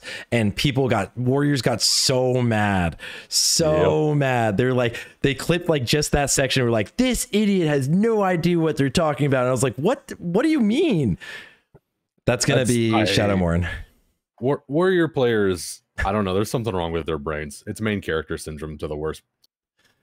Yeah, it's wild. The amount of times I recommend we give warriors gear and then they still throw a tantrum because they didn't get all of the gear is, to this point, I think every single like tier now that I've been a part of the TCing community. Anytime my loot recommendations go out and warriors are not 100% prio on everything, I get angry DMs. Yes, so it's always the warriors, man. So needless to say, Shadowmourne blood. Go on. I think getting back to a noob. Big question. Let's suppose that Verdict dropped. What are you guys replacing? Comet's Trail or Dark Moon Card? Because I believe if you stack strength, it'll be beneficial for an AoE fight, right? If you are AoEing so much that the gain from your AoE damage outweighs the Comet's Trail proc for your Gargoyle, maybe, but that's not likely. Your game bis is Comet's Trail and Death Verdict. That makes sense. But how are you handling like the proc being so weird, having so weird timings? Are you like swapping? You technically have time for swaps. Like there is so much lore before bosses that you technically can do anything you want, right? Yeah, you should be able to trinket swap to make sure your ICDs line up for your lust on like every fight in this instance. Yeah, that's true. A good point. Managing that is like one of the things that like separates a really good DK and your average DK in like a full run now, like especially speed runs, is like timing like run distance between two sections so you can time when your comets will proc, or like your greatness will proc right before the bloodlust and then your comets will proc like 5 seconds later, you know? Yeah. And also with the change to snapshotting haste, like Comet's Trail is way more forgiving now than it was previously. Like Comet's Trail procking after your Gargoyle is up is fine. Comet's Trail procking right before you Gargoyle is fine, right? Like it's way easier on you now compared to AP procs. You're more worried about Death Verdict in a proc window than you are about Comet's Trail. And Death Verdict will bring a huge quality of life improvement, as you won't proc with Go Frenzy anymore. So you can technically pre-Go Frenzy. Did we try it? Someone had to try it. He procs only on damage, not on heals. Yeah, the thing with the reason Greatness does that is because Greatness is a caster trinket that has had melee stats duct taped to it. Yeah, spaghetti code. Yep. I have a question from chat. Mainly for maybe you, Dars, also like everyone really. But for your Frost, are you still running Frost Blood like basically the entire time? Do you switch to Frost Unholy? Where would you see yourself doing this swap if you're doing it? So both specs actually get value. More so Sub Blood than Sub Unholy, but there's a couple of fights where Sub Unholy is actually better. There's Gormok, for example, where you're not going to be swapping for the Snowbolt, so you don't really need the cleave value of Sub Blood. Yeah, it just depends on the boss, but you're definitely going to utilize both of the specs. Like, even with the little cleave we have on Jiraxis, would you go Sub Unholy? And what if you were trying to like single target pure pump on a noob, maybe? So for Jiraxis specifically, I tried both, and the Volcanoes and my run especially, they just died so fast, like it wasn't really worth the pesty and swapping or cleaving rather. So the single target of Sub Unholy was better in my experience on the boss. I was thinking so as well. And for a noob, what if you were going, I guess, for a speed kill where you were worried less about your cleave damage, would you think that Sub Unholy would see kind of a rise in popularity in that sense? I mean, you would lose on damage, but Definitely not. ads die pretty quick. Well, they die quick, but you definitely get a lot more value cleaving instead of single targeting. So you definitely want to run Sub Blood for a noob. Mm-hmm. And like I mentioned earlier, there's some glyphs tech that you can do to also increase your damage. I don't know if you want to pull up the screenshot, but there's I've been number 1 as Frost on a noob several times, or number 2 getting really close. So Frost actually does pump, so you definitely want to get the cleave. Yeah, that's not padding too, right? Like Frost is very good at effective damage. Yeah, like that fight is very good for Frost effective cleave. Let me hide this. There we go. Yeah, 10.4k, almost 10.5k, which is pretty pumper. Were you able to do? You guys did this fight like multiple times, right? Yeah. So private servers that must not be named. You did see Sub Unholy kind of break out already at this point, and it does technically do more single target still, right? It's just the fact that the cleave is slightly worse, and the quality of life, in my opinion, like Sub Unholy just feels worse to play if something comes up. I feel much more comfortable playing Sub Blood when it comes to I do. It feels more comfortable for me to play in a hectic environment. That's like the total opposite for me. Like I just enjoy Sub Unholy because it feels really comfortable. Like it's all like it's an algorithm. Like you know what you're gonna do. Yeah. Whereas in Sub Blood, you might it's a little more reactive. Yeah. And talking about specs, as soon as we get like 2 PCs of tier, we are definitely going to forget about the sync. There's no desync anymore. Like you get a probability of getting a buff whenever you blood strike, right? So you want to be blood striking often to keep the buff up. So just forget about the syncing. If you are willing to learn Frost, just learn the normal rotation. You should be fine either way. And as Stars mentioned, Sub Unholy is pretty relaxing to play, for my personal opinion. You can even poke your nose while you're playing. To the chat leader, I prefer a reactive playstyle comparatively. I feel more comfortable when I'm not following a strict numerical rotation because it's a little it's a little less punishing if you fuck it up with reactive gameplay. Mm-hmm. It's pretty true. Like in cases where you have to swap targets so often, it feels awkward to play Sub Unholy and keep applying diseases, etc. So yeah. Do the specs change whatsoever for Frost this phase, or is it the exact same? Because I know we change a little bit for Unholy. It's pretty much the exact same. Yeah, it's kind of a solved subspec. Same for game. Got it. That's actually what I'm loving about Frost. You already know what's going to happen. You already have the specs right there. But for Unholy, oh shit, there's a lot to discuss. And I'm having headaches already, and my anxiety is killing me. Because what the hell, dude? We do have to track 2 pieces of tier for the blood strike buff. We do have to track trinkets. We do have to track what else? Virulence, like the Sejo. And we've Scourge Strike into the rotation now and keep D&D timer up, etc. So there's 2 more buffs to keep track of, and to get a decent gargoyle. You technically want to get back to that phase 1 spirit of tracking multiple buffs and reviving those weak auras. Yeah, that's cool, right? I think it adds like this complexity and this fun on your single target rotation. That's gonna just get a weak aura for rotation. It's Fonz's talking that made the weak aura.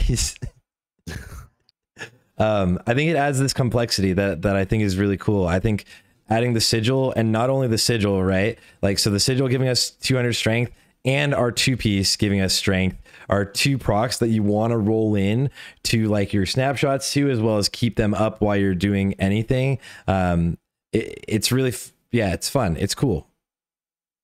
I think it's going to be good. There's so much flexibility as well in the specs. There's so many viable different specs that you could technically go to. Like we even saw specs with 2 points out of 2 and epidemic to increase diseases time being fairly well, to be honest. We do saw specs like with evil, people are calling evil less. It's a evil phase without improving unholy. So you just don't get the diseases. You don't get the more part of the diseases. But yeah, you do play normally. But yeah, you technically increase diseases uptime. You have more flexibility for Go Frenzy and to weave Scourge Strikes, and there's lots of different of gameplays there you could technically adapt to, and they are all competitive, including what Rain recently added to the Sims. If you have Virulence equipped and you don't have Scourge Strike talented, it will weave Death Strike instead. And by doing that, you technically are within 20 DPS difference, which is pretty viable. And there are some cases where Death Strike weaving is pretty awesome as well. It's out DPS in Scourge Strike. But in most cases, Scourge Strike wins still, but it's pretty viable. And when it comes to AoE situations, you can technically favor stay Scourge Strike for extra healing, etc. And yeah, I mean, stay with Death Strike, forget the point on Scourge Strike and give that point to Black Ice instead. So within Black Ice, increasing your overall damage, you can increase your overall AoE situation as well. But technically, there's so many variations we could do right now, and they are all viable. And it's awesome to see this flexibility. You never get bored with Unholy, right? Yeah, I love the uniqueness and the min-maxing of it all. That like we still don't have it solved, even when we like came into Wrath and we're like, oh, Morb is the right spec, you know, Dual Unholy is a spec. And then we got Evil Face, and now it's like with this change, it's like what is gonna be optimal. That's really, I mean, it's really cool.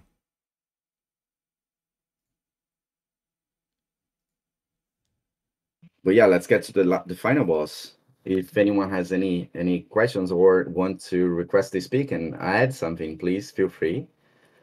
But yeah, we can definitely go to Anub, which is the biggest challenge in the raid, to be honest, because you can pretty much one-shot every other boss, even if you didn't try on PTR, pretty sure. Yeah, Anub is, other than, technically, I think Anub is like by far and away the hardest fight. But then like literally the only other one that could be really challenging is like kind of the worms on the first boss. But a noob for Unholy and for Frost, an awesome fight. It feels like it's really great fight. You have a lot of cleave. You can spread your diseases really easily. You can hit those howling blasts as you have 5 targets up near you. Your death and decay is hitting 5 targets at all times. Sappers all like, yeah. How did you guys find this fight and for each of the specs and even blood? You're cleaving all the time. Dude, my biggest challenge was actually targeting the orbs and gripping them. Dude, it's actually hard. It was so weird. They hide behind the boss, right? Yeah. Oh, they fixed the hitbox, thankfully. Oh, did they this week or this weekend? Yeah. A noob's hitbox does not reach all the way into the fucking ceiling anymore. Yeah, it was. I would, if we had to double grip, I would target one of like whoever I was double gripping off of, and then target their target to be able to target the orb. But that's one thing every Death Knight should know. You can grip those orbs up in the air so you can position them perfectly. If you look at like the VOD that's playing in the background on my screen right now, this is like the easiest thing. Just have your Death Knights instantly grip those orbs. You could also Chains of Ice them if it's not like a Frost DK that's doing the grip, or like people aren't killing it instantly because the orbs start flying back up. But DKs kind of can like hard carry the positioning of those orbs really, really well. But yeah, as I mentioned, like it takes some time, but after a couple of tries, you can actually pre-position in a way that you can actually target. But as Dean said, if they fixed, it'll be even better. Pog. But then, this boss, like after a while, it spawns 4 ads, and these 4 ads cannot be so close together.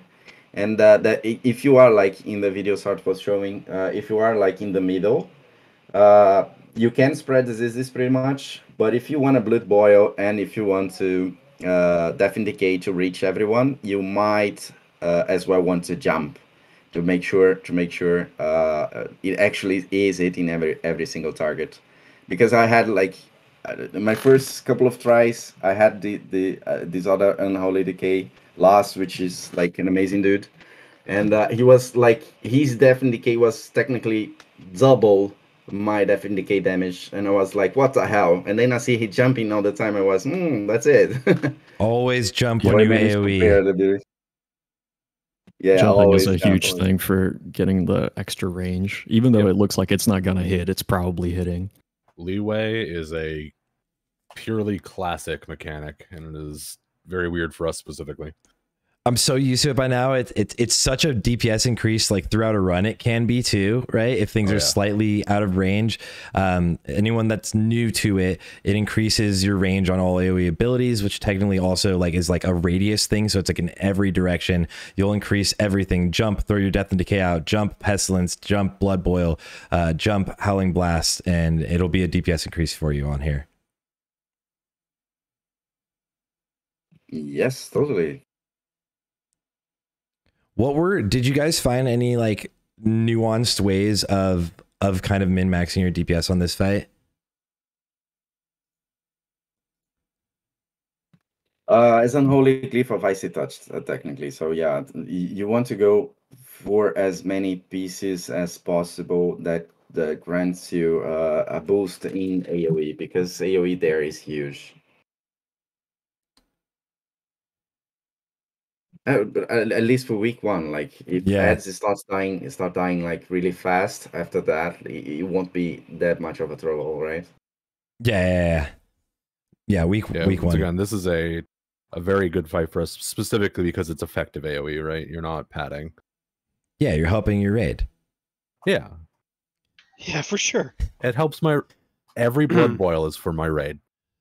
Yeah, I agree. Plus blood boils in my single target rotation until I have the sigil. Don't worry about it.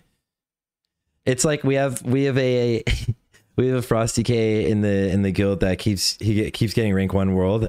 He's a great player, but there was a couple raids where he on Yogg 0 threw out some Howling Blasts, and he definitely got called out in the guild Discord. It's like, no, it was a proc. I swear, no, I had to. It was part of my rotation. It was a proc. It's weird that he doesn't crit. Half of his Howling Blasts aren't critting. Yeah. Definitely a proc, brother. But here, it's like, it's nice to Howling Blast, whatever. Yeah, indeed it is. But yeah, again, you feel free to play with your glyphs there, right? So yeah, swap them if needed. And those D&D damage and those Icy Touch damage and extra Frost Fever damage as well will be really valuable there. And how was it for Blood, actually, Incan? I didn't manage to go that fight. The sad truth of this fight is you don't play Blood. Like, maybe after a couple of weeks when it's easy for you, but first of all, you can't Death Strike during the last phase, right? Because it heals too much. It's like 7k per Death Strike. So you will almost like top yourself. And then you also lose your Blood Gorged in last phase, right? And Blood Gorge is like the second to last talent, which makes you do 10% more damage if you're over 75% HP. Obviously, you won't be, right? And so yeah, first 3 sets, even I won't play Blood. That should tell you something. And then when I play Blood on that fight, I will probably play Frost subspec, and I will swap Deathstrike for Obliterate in the last phase.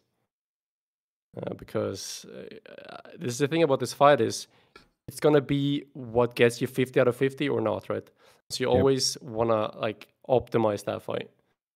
And so playing Blood really, at least if you're using Deathstrike and you have like your worms up and all that stuff, it's too much healing. And so from that perspective, you can do a lot of damage, especially if you play Sub-Frost in general. You do Icy Touch Glyph and you do Disease as well. You have really good like Blood Boil Cleave. But for the last phase, your single target is going to be lacking, right? Due to not being able to Deathstrike. So once your guild has it easy, you can play Blood. But before that, I would suggest going Unholy or Frost. I did it a run, unfortunately, and I played Blood, and I totally forgot, and I was like, I'll just heal myself whenever I get low, you know? So like it's not too much, but it heals kind of a lot, you know? Yeah, it does. Like I was always the top of the damage taken from the swarm, right? It heals more than you think. Like it's big chunky heals too. And I mean even your worms, they do a lot of healing. And then with Falling Crusader on top of that and Blood Presence, it's a little bit too much. That's a good point that someone brings up. AMS usage on a noob. The best times to AMS to protect yourself, but also to slurp up some runic power. When you should, at least for the last phase, you should save it for the ice, right? When you get the ice debuff. Yeah, you just need to make your healers' lives easier for ice. So save your IBF, save your AMS for ice. Yeah, and I mean, this debuff still exists during the first phase as well, so you can definitely use your MS during it to get some extra runic power. You can also AMS the dot, the disease put on you from little scarabs. Yeah. Yeah, that's true. I mean, that's a good time to do it, is to like death grip one of them and then like taunt another one to get the debuff up if you have a submerge phase, so that you have a full runic power as a noob comes back. It feels like that would be I did not min-max that as much as I probably could. I saved it a lot for getting the debuff, the cold debuff. Yeah, it's very much a fight you have to just play conservatively on, because one wrong step and you lose a cape, and losing a cape is catastrophic. Yeah, it's gonna be rough.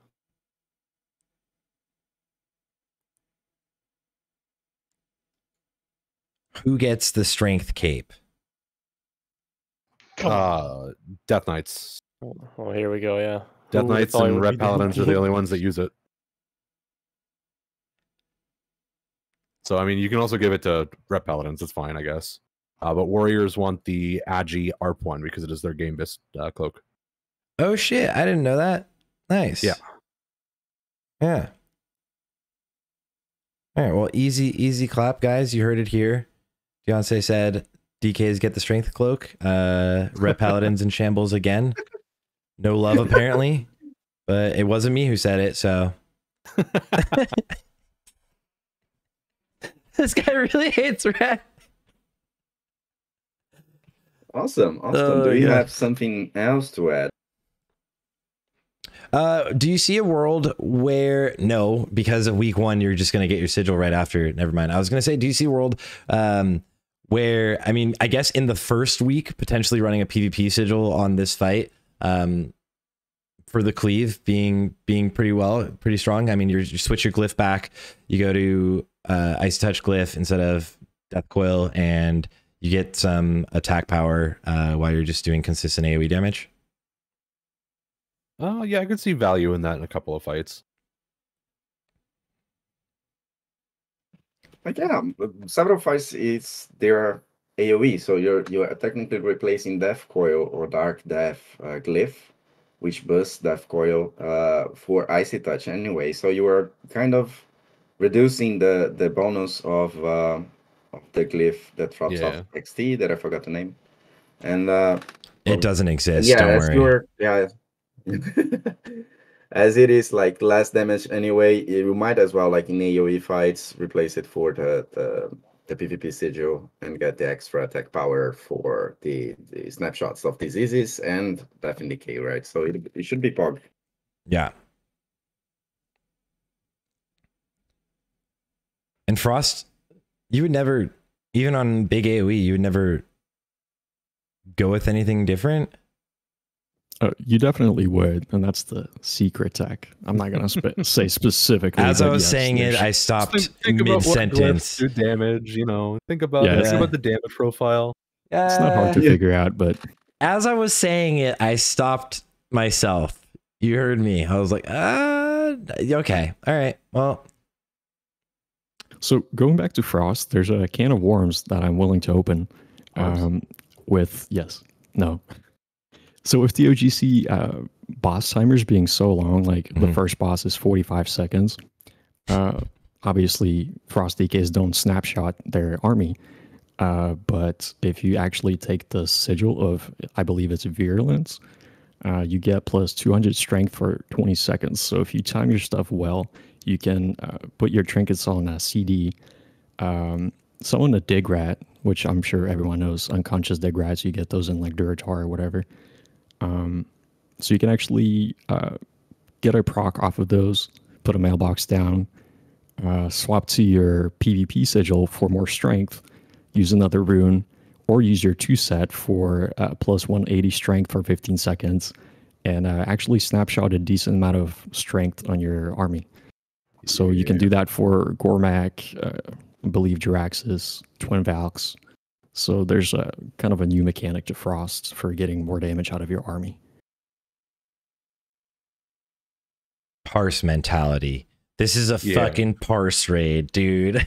Well, I mean, so for anyone that's been doing like speed killing and parsing, and then the parse guilds kind of already have this down for like, if you look at some of the top like Frost DK logs and like Nax, it's a lot of what they were doing.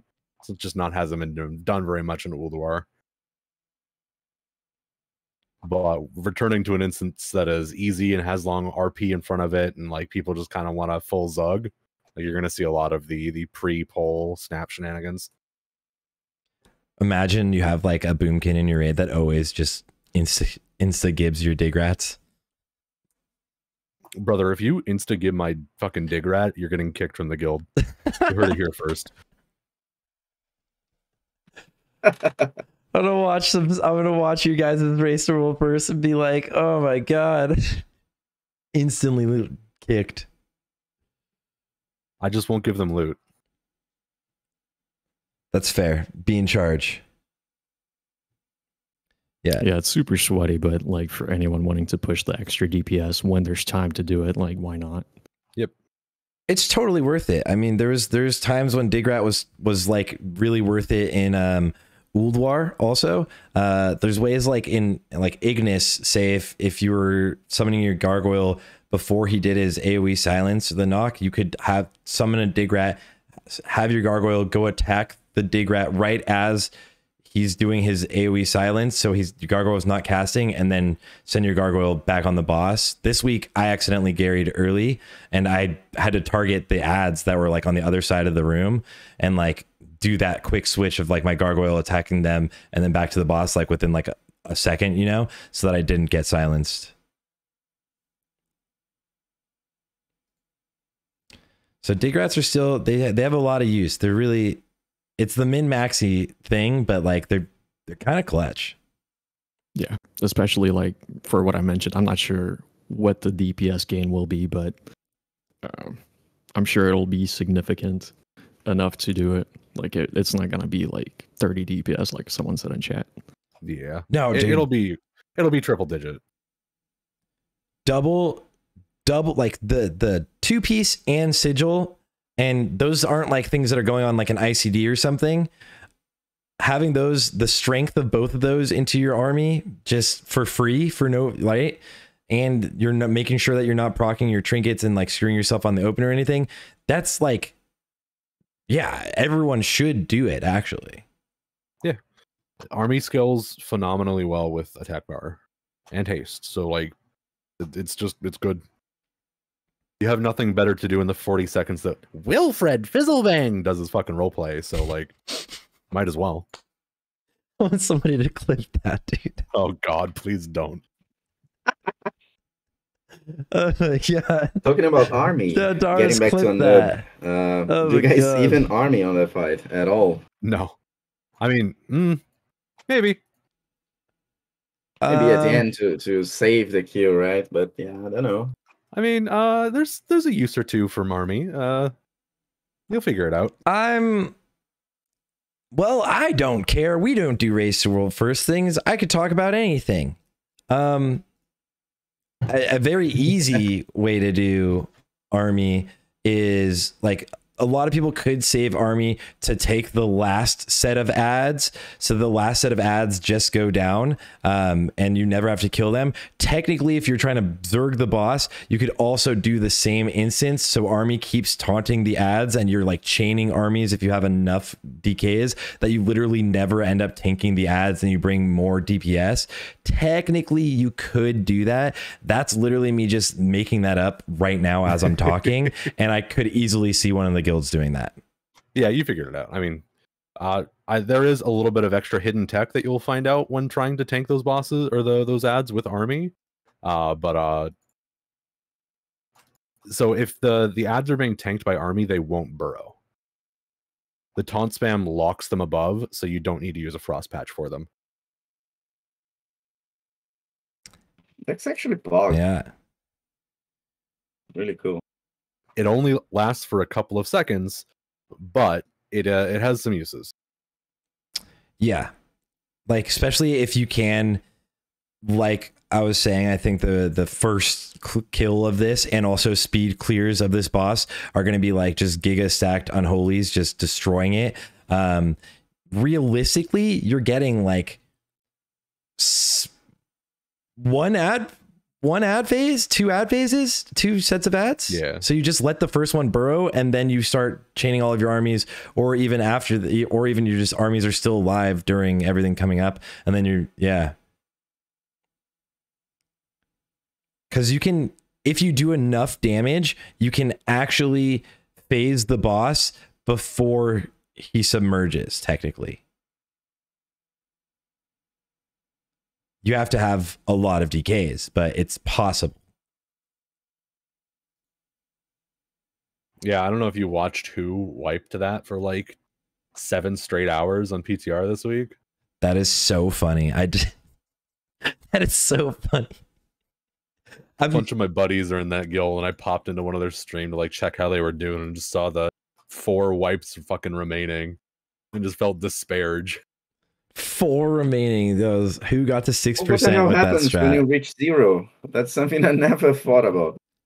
I know of a guild that was able to pull it off, I think, but I don't know if they streamed it. I wasn't supposed to know, I think. Yeah. We know a lot of stuff we're probably not supposed to know. Everyone in this community talks, right? Yeah. Everybody leaks. All your guilds. I've never leaked in my life, but everyone else leaks. Every top 5 guild in the world has leaked something to me this week about their logs or their rosters or their strats. They're all leakers. Who leaked to you? Noda. All of them, dude. We don't even do. We're probably not even. doing So when I say let me clarify top 5 prog. I don't think Noda does prog stuff. Oh yeah, no. But Noda's definitely a top 5 guild for sure. Sorry, we're safe, Sarth. That's cool. Yeah, I'm like we don't even. Yeah, but like get people to who are rate going the for first like day. prog rankings, y'all got leakers. We got leakers in our guild. Everybody leaks. Need some plumbers in here to come fix up some leaks for sure. You know, have a strat. Like for me as a common player, I'm not like a GM or officer or anything. If you tell me not to tell anyone, I feel like, oh my god, I have to tell a friend I'm not able to tell anyone because there is a secret tag. But yeah. I want to talk about the tech for what's it called? Faction Champ so badly because I'm so proud of it. Did you figure it out? Yeah. It was the combination of efforts of me and an overclock player. Ooh, I'm excited about that. You could DM it to me because I'll let you know. Yeah. You're not a racer as well, so it's fine. I don't want to help the racers though. I've realized recently because of like what we announced like on my stream for like the hardcore server and stuff, and like I have realized I'm so good at not leaking things, but like I'm very proud of myself. I never thought I was good, but I'm very proud of myself. I didn't even tell like anyone in my guild or anything. I'm like, oh my God, technically my girlfriend, but like she doesn't understand what that means, you know? Yeah, that was a hard one to keep secret too. I wasn't expecting them to have you announce it as quickly as they did, to be honest. Dude, oh, the amount of things. That's all. Never mind. Yeah, but this, so there are a lot of, there's going to be some strats. Anyone listening or in the Discord call or watching or anything, just know that after day one, things will come out. I wonder if I could fuck around super hard on trying. Now we don't have another PTR. I'm like, I wonder if I could figure this out. But I always get really excited seeing when people pull off something crazy. The best part of this tech is that just watching the fight, you won't understand what's happening. It'll look totally normal. It's only when you see the logs. Indeed. There's the clue. There's the clue. Luckily, I go through the logs instantly. I'm fairly sure I'm gonna message you, Dance, but I'm pretty sure every prog guild knows knows the tech. Hold on, I'm messaging you right now. Yeah, possibly. It is something you can figure out pretty easily once you understand how their like coding works.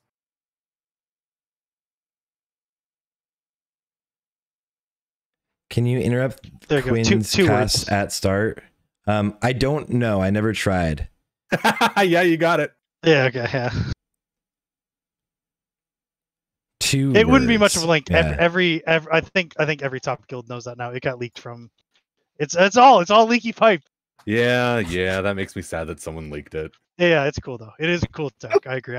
I hope you talk about it after the race. That's so funny. If we leaked things in speedruns, it would be so annoying. We would get so mad. Catastrophic, right? Yeah. I mean, like, so after it does get out, I want everyone to understand that the credit to this goes to Negative of Overclock. The man came up with the theory. I merely extrapolated on it. So once it gets out. Fuck yeah. Well, we do have a question from Sulukak. He requested to speak. I just invited him. How do you, dude? Yeah, if anyone wants to ask questions, he requested to speak. I accepted, and yeah, he goes, nah. All right. So yeah, keep going. Credit goes to Sarth once he makes a video.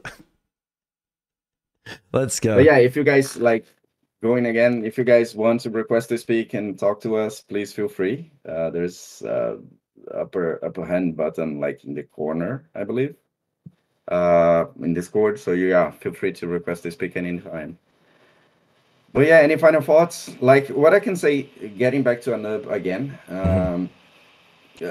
You asked about Frost. Like I was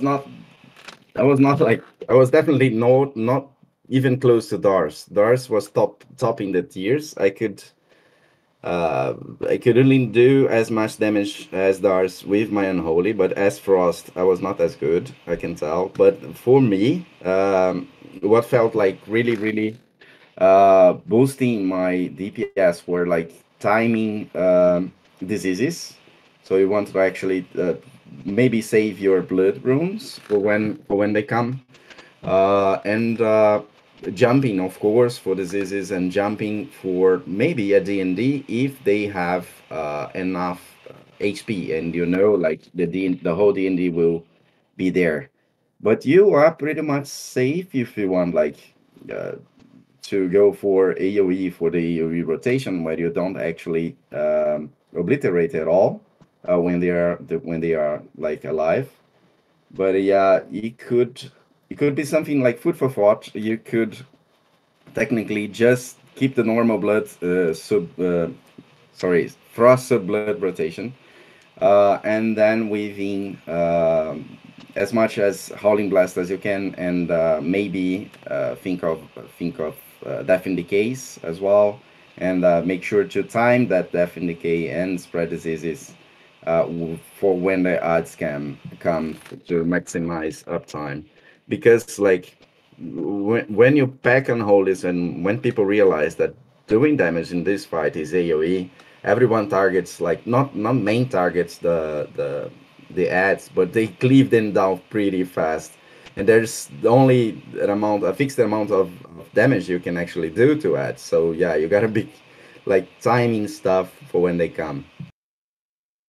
Yeah, I think that's a good thing, that like don't refresh diseases early, and like save that extra blood rune if you have it. Maybe it's more worth it to refresh a disease like right after you've done it, so it didn't fall off, just to make sure you get a instant pestilence as the ads come out.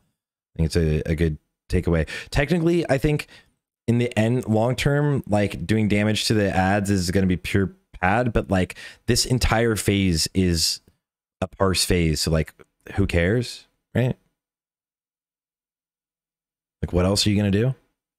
Yeah, ads dying is good. Outside of, I mean, ads dying is good if it's like natural cleave. If you're like going overboard, you're wasting like potentially like a tank dying or the phase taking too long or whatever. But realistically, in the first phase, padding, the first phase isn't a fight. Like the first phase is basically just Jiraxis, as long as you have tanks that can are live. awake and at their keyboard. I didn't want to be a dick. I didn't want to call them like, as long as they're humans, like you're fine. It's not even like on the tanks, right? It's on the healers to be alive. Tanks barely have to do anything. Yeah, I don't even know if 3 of our healers are awake in phase 1. They're just all throwing damage. And then phase 2, it's like everybody's kind of just throwing damage to the ads, or they're just tunneling boss. Depends on, most guilds will want to kill ads fast. There are guilds, obviously, like I think the guilds everybody in this call is in, you're probably just going to want to run a noob down into the ground, because it'll be a 40-second phase. Like you're killing a noob in Lust. So.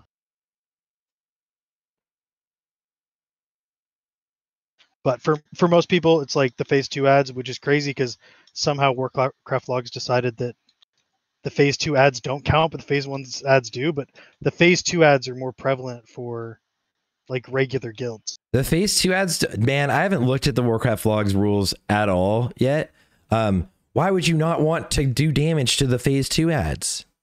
I don't know. I can't figure it out. I mean, other than you don't need to, but we are slaves to Kira's weird, like, nonsensical decisions. Yeah, that's a really, like, that one is like, you specifically want those to die because they add this stack and debuff, right? It's like, yeah.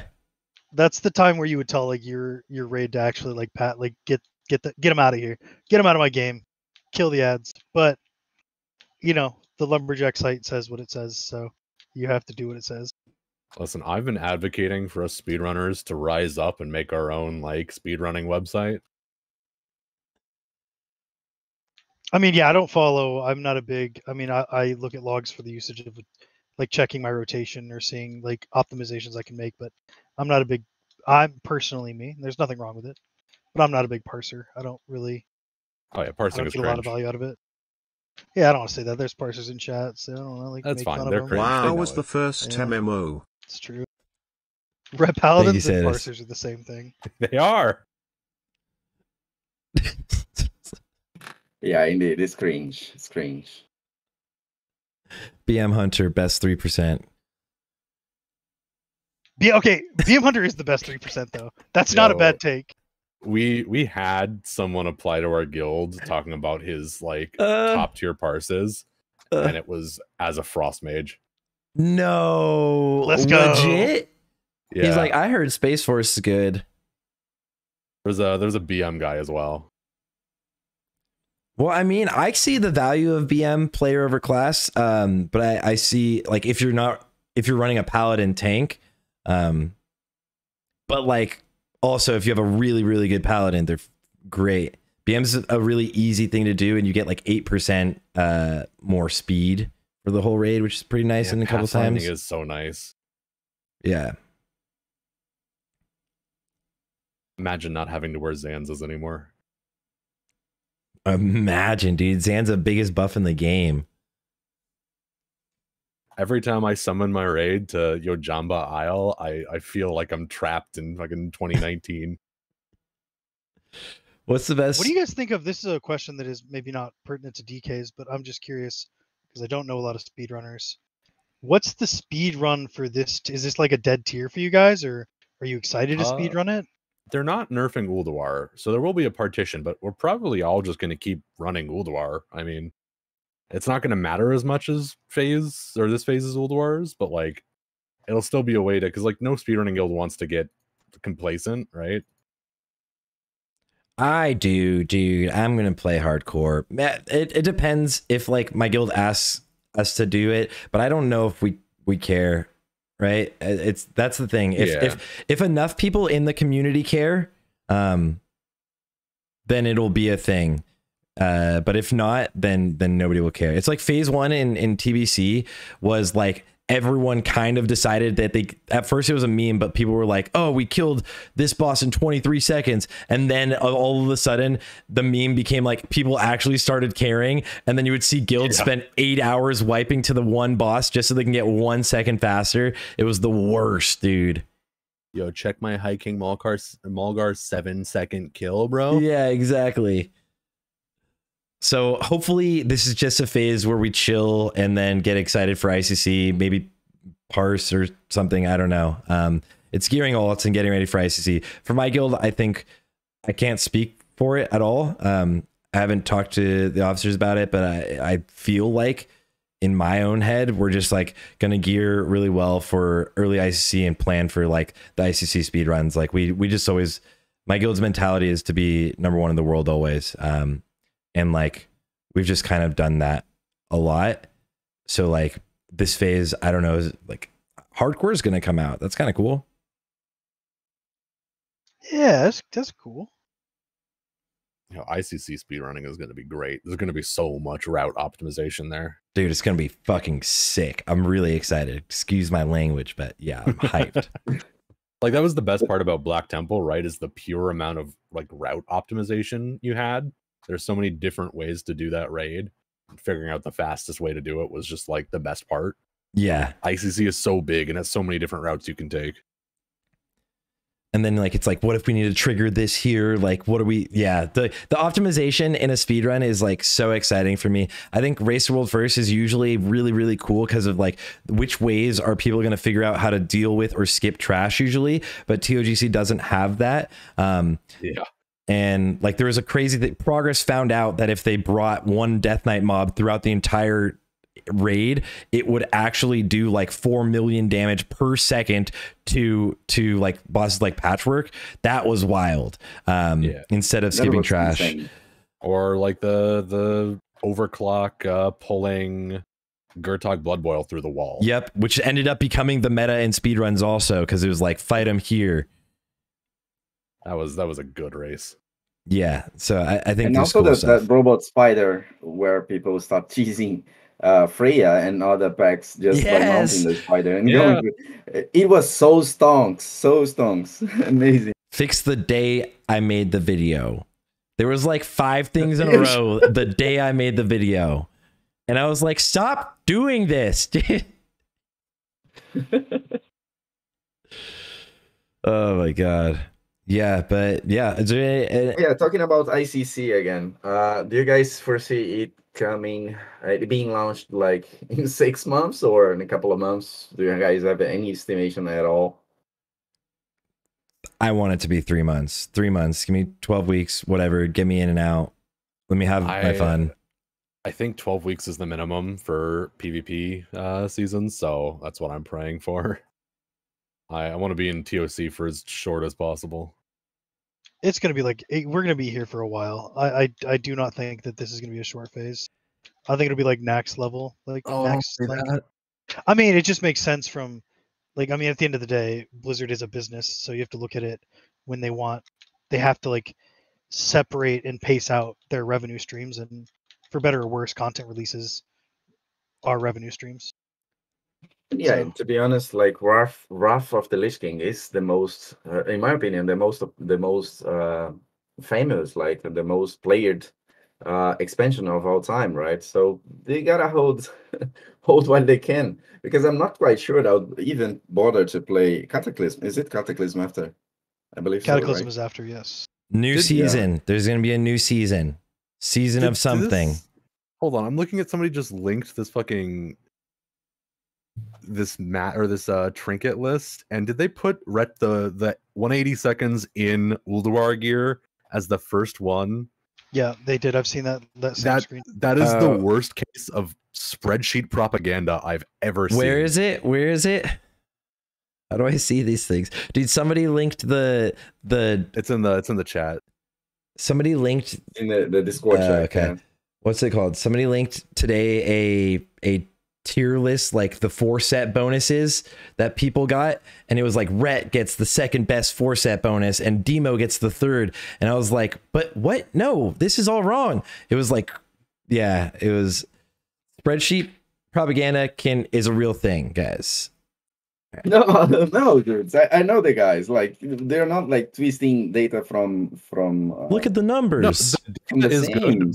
This is an exact case of of propaganda. This is why statistics are very easily twisted. So if you look at this spreadsheet, it is true that Rhett gains the most DPS from DC if they are wearing Ulduar gear. If we're talking about just you give them heroic DC right now in their Ulduar gear, but that's not a metric that matters at all, right? That's not a metric that matters because they're replacing all that gear in this phase. So the reason it's first on that spreadsheet is because it looks the best. If you go to the far right of the spreadsheet, which is what we're actually going to be wearing in this phase, and I imagine a lot of the median, when you've like half replaced your gear, they're no longer top. So that's not the first thing you see. Like that's an example of moving data around. You're not you're misconstruing the data. It's still right data. It's just told in a way that makes you think something. Yep. Also, Unholy DK goes burr. Ret Paladin does not. That's true. So just give us the Unholy. You guys are all Ret haters in here, dude. I mean, yeah. Listen, oh my God. If Ret was the optimal choice, I would swallow my pride and I would advocate for Ret. As I have always done, but it is not the right choice. I don't even play a Death Knight as my main anymore. So it's not like I'm not biased for Death Knights on this. It's not going to affect my gearing. That's true. Enjoy the enhanced life, dude. Oh no, I'm playing Demo Warlock. Oh my God, even grosser, dude. You're a fucking caster. Get this guy out of this chat. It's like we invited Pummel. I love you, Pummel. Pummel's a DK player too. A solid DK player.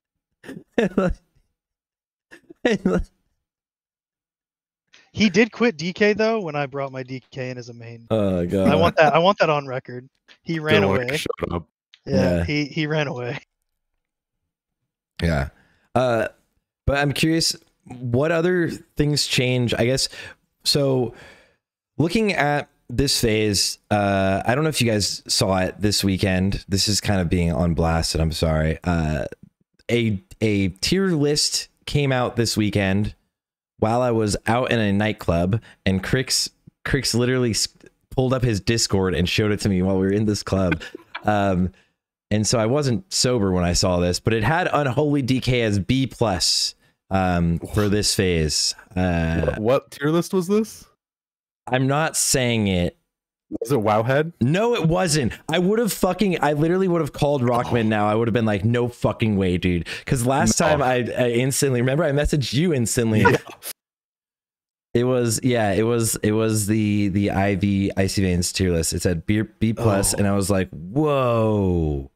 Yeah, where? I'm not afraid to say it. They're historically a terrible source of information. Oh, that's a take. Yo, I'm not gonna say they are, but I'm not gonna say that like you did. Whoa! Whoa! Yeah, it's just it's bad. But I have here's my thought process on it. Is like, not it. Didn't start drama. Okay, I'm gonna try and not be mean. Do they play the game? Like, did they PTR at all before they made the tier list?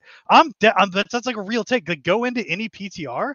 There was no class close other than Affliction Lock on any fight where an Unholy DK wasn't absolutely just dicking the boss. Like Twin Valks, it's like, okay, yeah, like Frost is slightly better.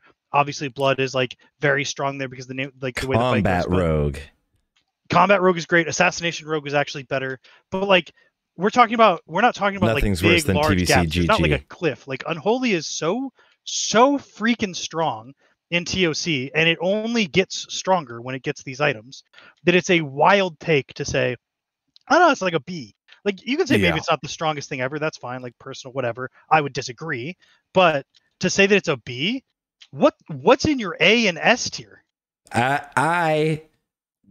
That was my exact response, and I was drinking, so I like tweeted and I like added everyone in my Discord. I don't even, it's bad to say, but I'm so antisocial. I don't even really use my own Discord. I don't look at any Discords, even DMs. So like I added everyone. I was like, do not trust this. Someone's gonna make a video like saying this is like perfect. Yeah, it was like I think it was just Warlock and Mage Rest here, and then Feral.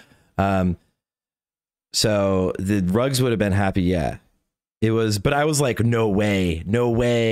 Yeah, but I think they have come back to fix it now. But as sometimes tier list, just anyone ever watching a tier list, like hopefully at the beginning of a tier list video specifically, but like even on a website, hopefully they'll define like the criteria of what they're looking at, right? Like, are they looking at like, I think you should always look at like what's actually the best, but a lot of times right now you'll also see things that are like, what is the like 90th percentile of parsers doing? How's it looking? Yeah. And I don't know if that's necessarily helpful as much, but the kind of people that are going to be looking at these tier lists are the kind of like players that are not in the kind of guilds we're in, right? So like they're players that are probably going to be parsing in like the 90th or below percentile, 95th below, right? So like that's the real style of player in guild that those tier lists should be made for, and probably are made for.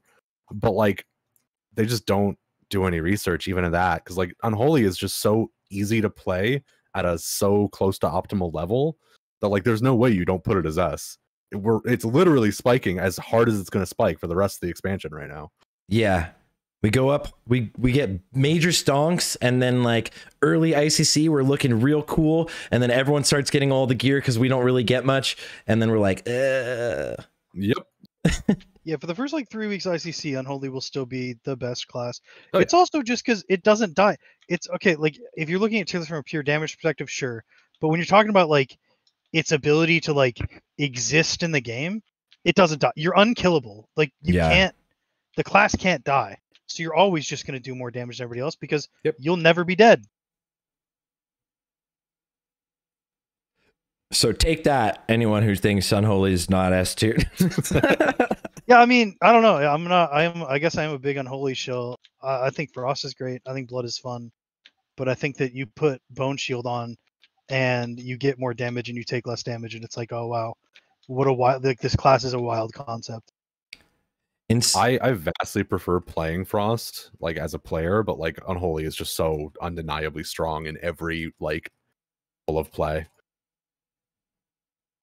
Also, you get to punch your buttons like a crackhead. Like Unholy's so fun. You're evil face. You're going ham, dude. 100%. You're having a fucking blast over here. Yeah, dude. And then you go play Frost, and it's like you take a nap in between your globals. Yeah, but the globals hit hard. They're big. Yeah, they do. Big. No, for sure. Big That's globals. the best part. Yeah, I'm personally, I've found that every spec of DK is really, really fun to play.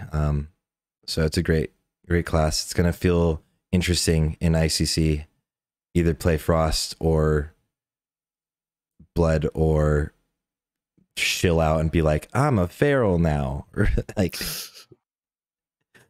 you gotta go warrior. Come on. I think so, dude. I think so, but I don't know. I'm playing it by ear. Maybe we'll bring 2 hunters. I could do that. We'll see. I could see that.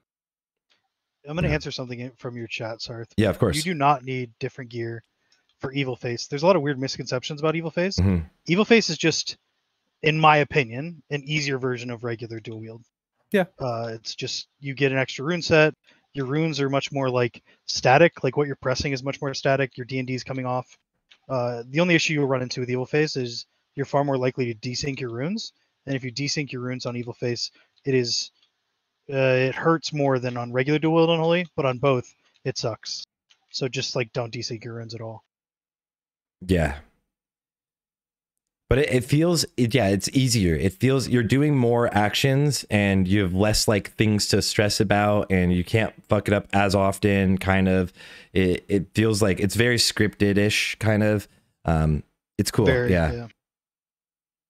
You have more flexibility as well, right? You're always ready to blast. Swap targets, blast again. And there you go. Evil Face is crazy, I was a big only. Evil Face hater when, I think it was actually, I think I saw it on Sart's video.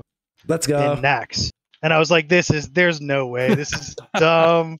This is so, I'm never doing this. And then, because I wasn't doing any like the crazy parse tech for phase 1, but then phase 2 came out and it's like, wait, Evil Face is like kind of, it's just like better. Like it just feels better. Feels good. And well, you also have the sigil. That's like one thing I kind of like. The sigil is kind of cool. Fuck that sigil, man.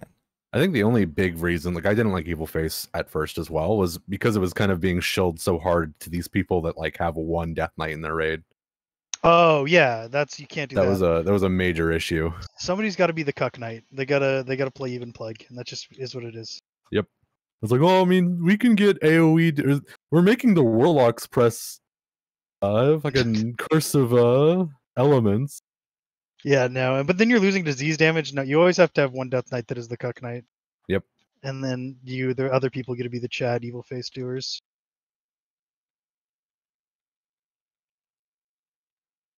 Indeed, and there is like variations you could possibly do with the extra points, and it'll be easier to weave score strikes, and if you actually put some extra points into Epidemic, you could potentially keep everything up, like Go Frenzy, Diseases, Score Strike buff, and every buff up, and it's actually performing really well and quite close to some of the other specs. So there are some variants and that bring this huge flexibility and quality of life that people should consider as well.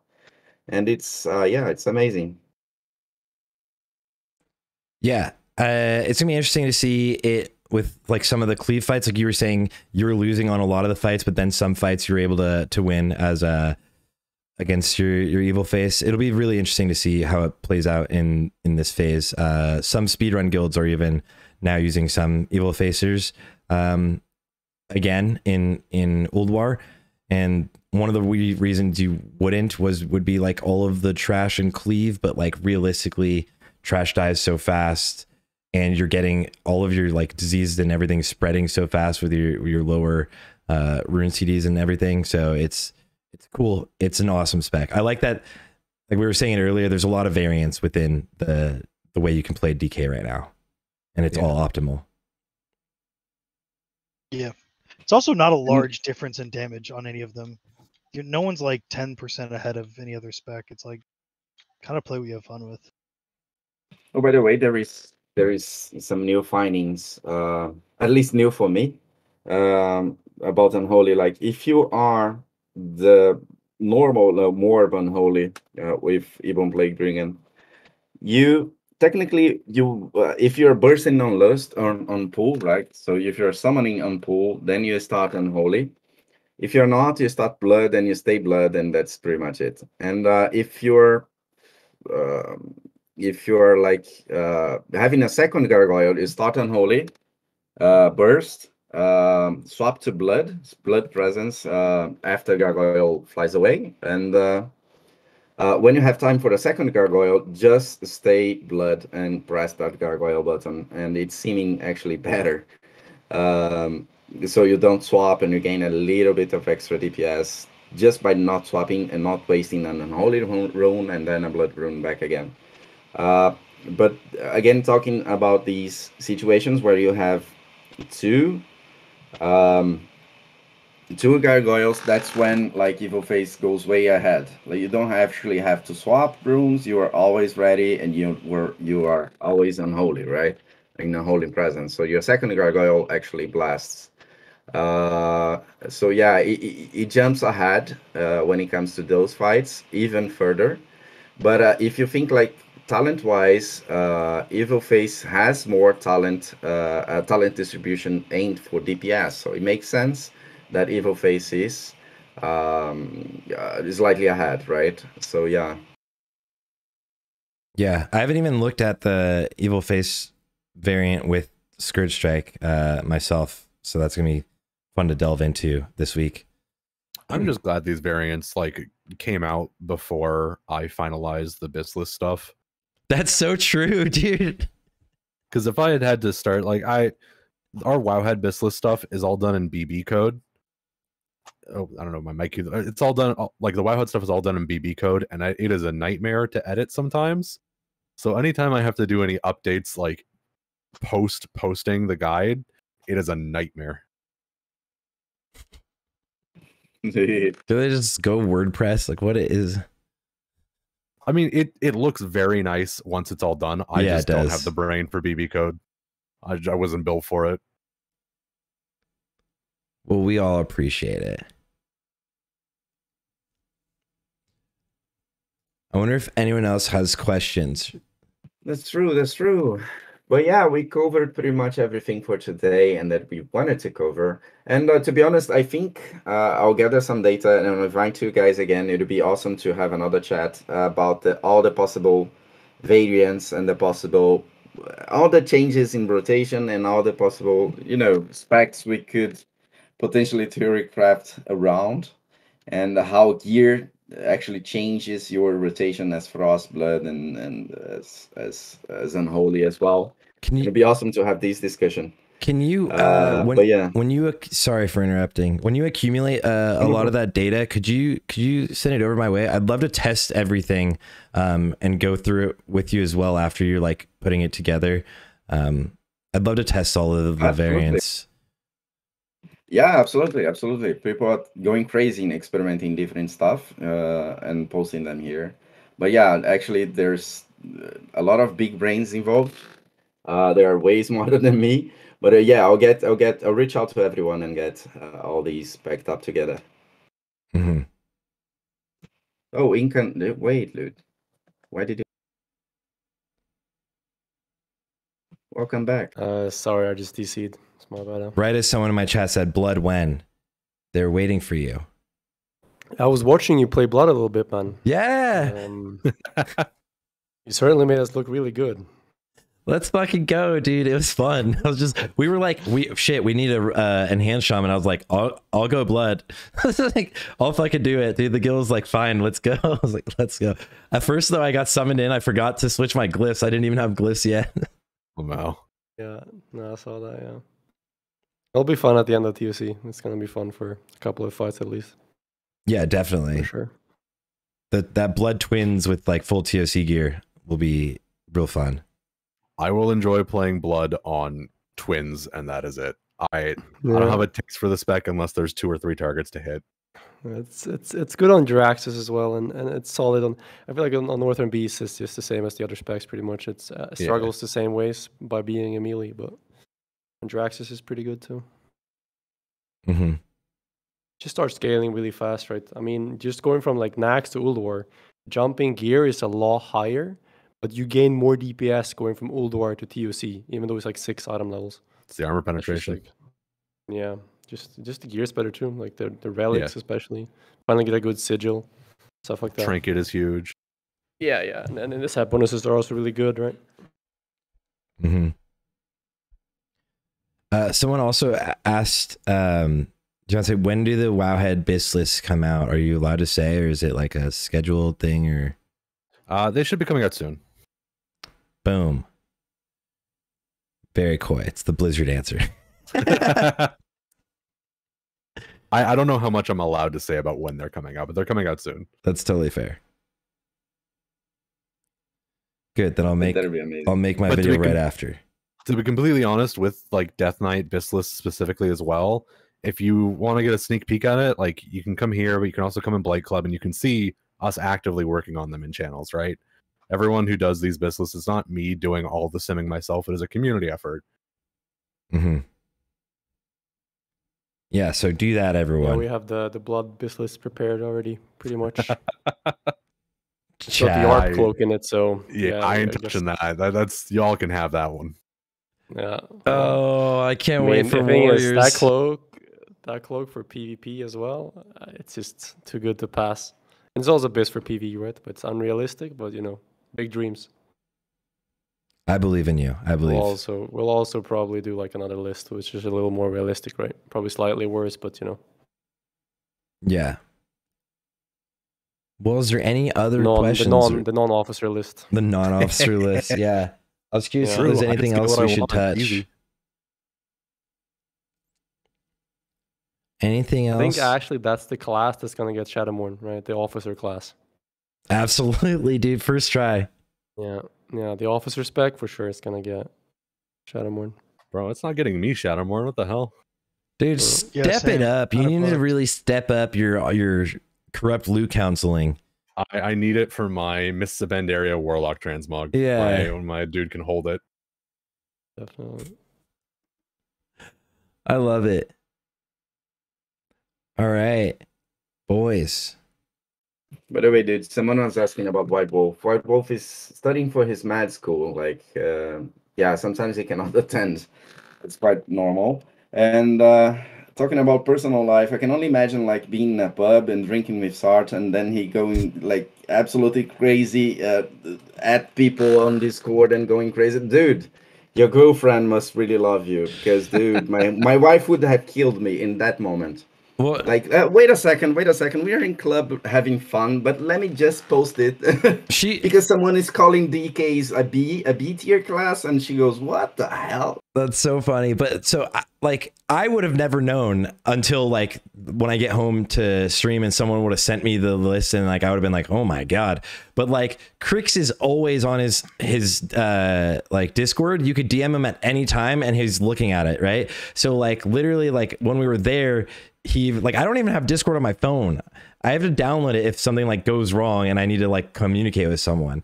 So like, but he just like he showed it to me and he was like, dude, look, check this out. And I was like, oh my fucking god. And like my girlfriend wasn't there, so I was like, I gotta talk about this. It was hilarious. I think they make this list to piss like so many people off that they get clicks. Dude, it does get clicks though. It's gotta be. Yeah, no, I think this is it. They got our hate clicks, yeah. Yeah. They cook them up just to piss as many people off as possible.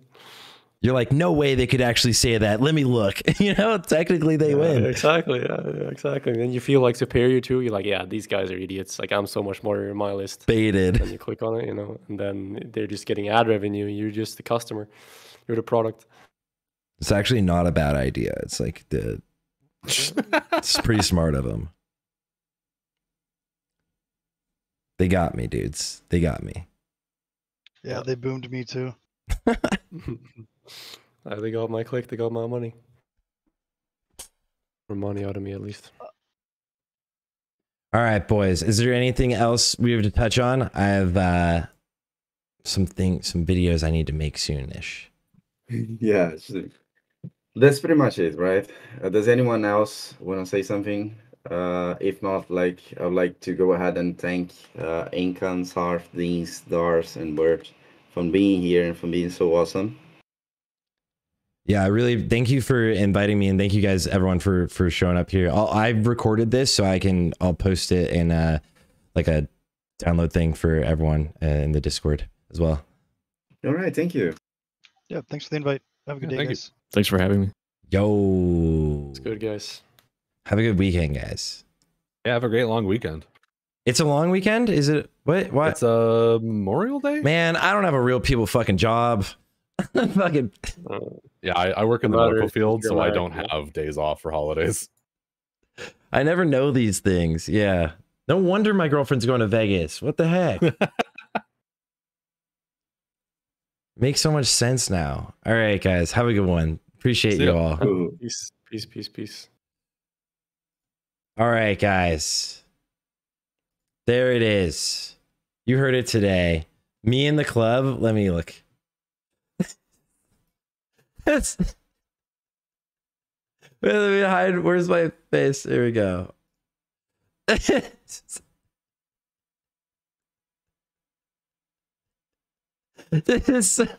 Oh no! Here I would have said that. I want to send that to people. Holy shit, that's so good. Oh my god, I'm sending that to Crix too. Oh my god, Crixmas. The first day of Crixmas, dude. All right, guys, I love you. We can watch those clips you sent me really fast, Black. Shout out to all the big brain DKs, all the boys. Really appreciate getting together. Let's see this, and then this. Are these two different ones? Duel, and then this. All right, let's see these hardcore guys die. Oh, is there no sound? I don't know how to get sound on. Good luck, man. All right. Trying to yoink my tag, see what happens, dude. Yo, thank you. Yoink. Wait, what the? Why is this guy coming after me now? Bro, don't you know leashing? Wait, I didn't. No, I didn't keybind my thing. This guy griefed me, bro. Unholy DK gets He griefed me, dude. Mitch is so bad at hardcore, it's crazy. Unholy gets 4-piece and a trinket, right? Technically, it's the off pieces that like aren't like Giga Prio to Unholy. So it's a weird phase, right? For loot Prio. Like it's a weird phase for loot Prio. TLDR, no one likes rats, so it's funny. Why wouldn't Frost get trinket? Strength coefficient for Unholy is so ridiculous. And also you're snapshotting into yourself. Frost on the trinket is really good because there's a lot of cleave, so it's really strong. But the how strong the trinket is for an Unholy DK is just like too good to pass up for like literally anything, right? It's like this, like there's no like argument. Really, maybe, I guess everyone has an argument that they can make about anything. Yeah. But guys, as we watch Mitch die again 1,000 times, let's see. I'm going to send you guys over. Pummel just started streaming and that's perfect. We're going to send you guys over to Pummel. I'm going to go work on some videos. I'll work on getting this downloaded and uploaded and everything so everyone can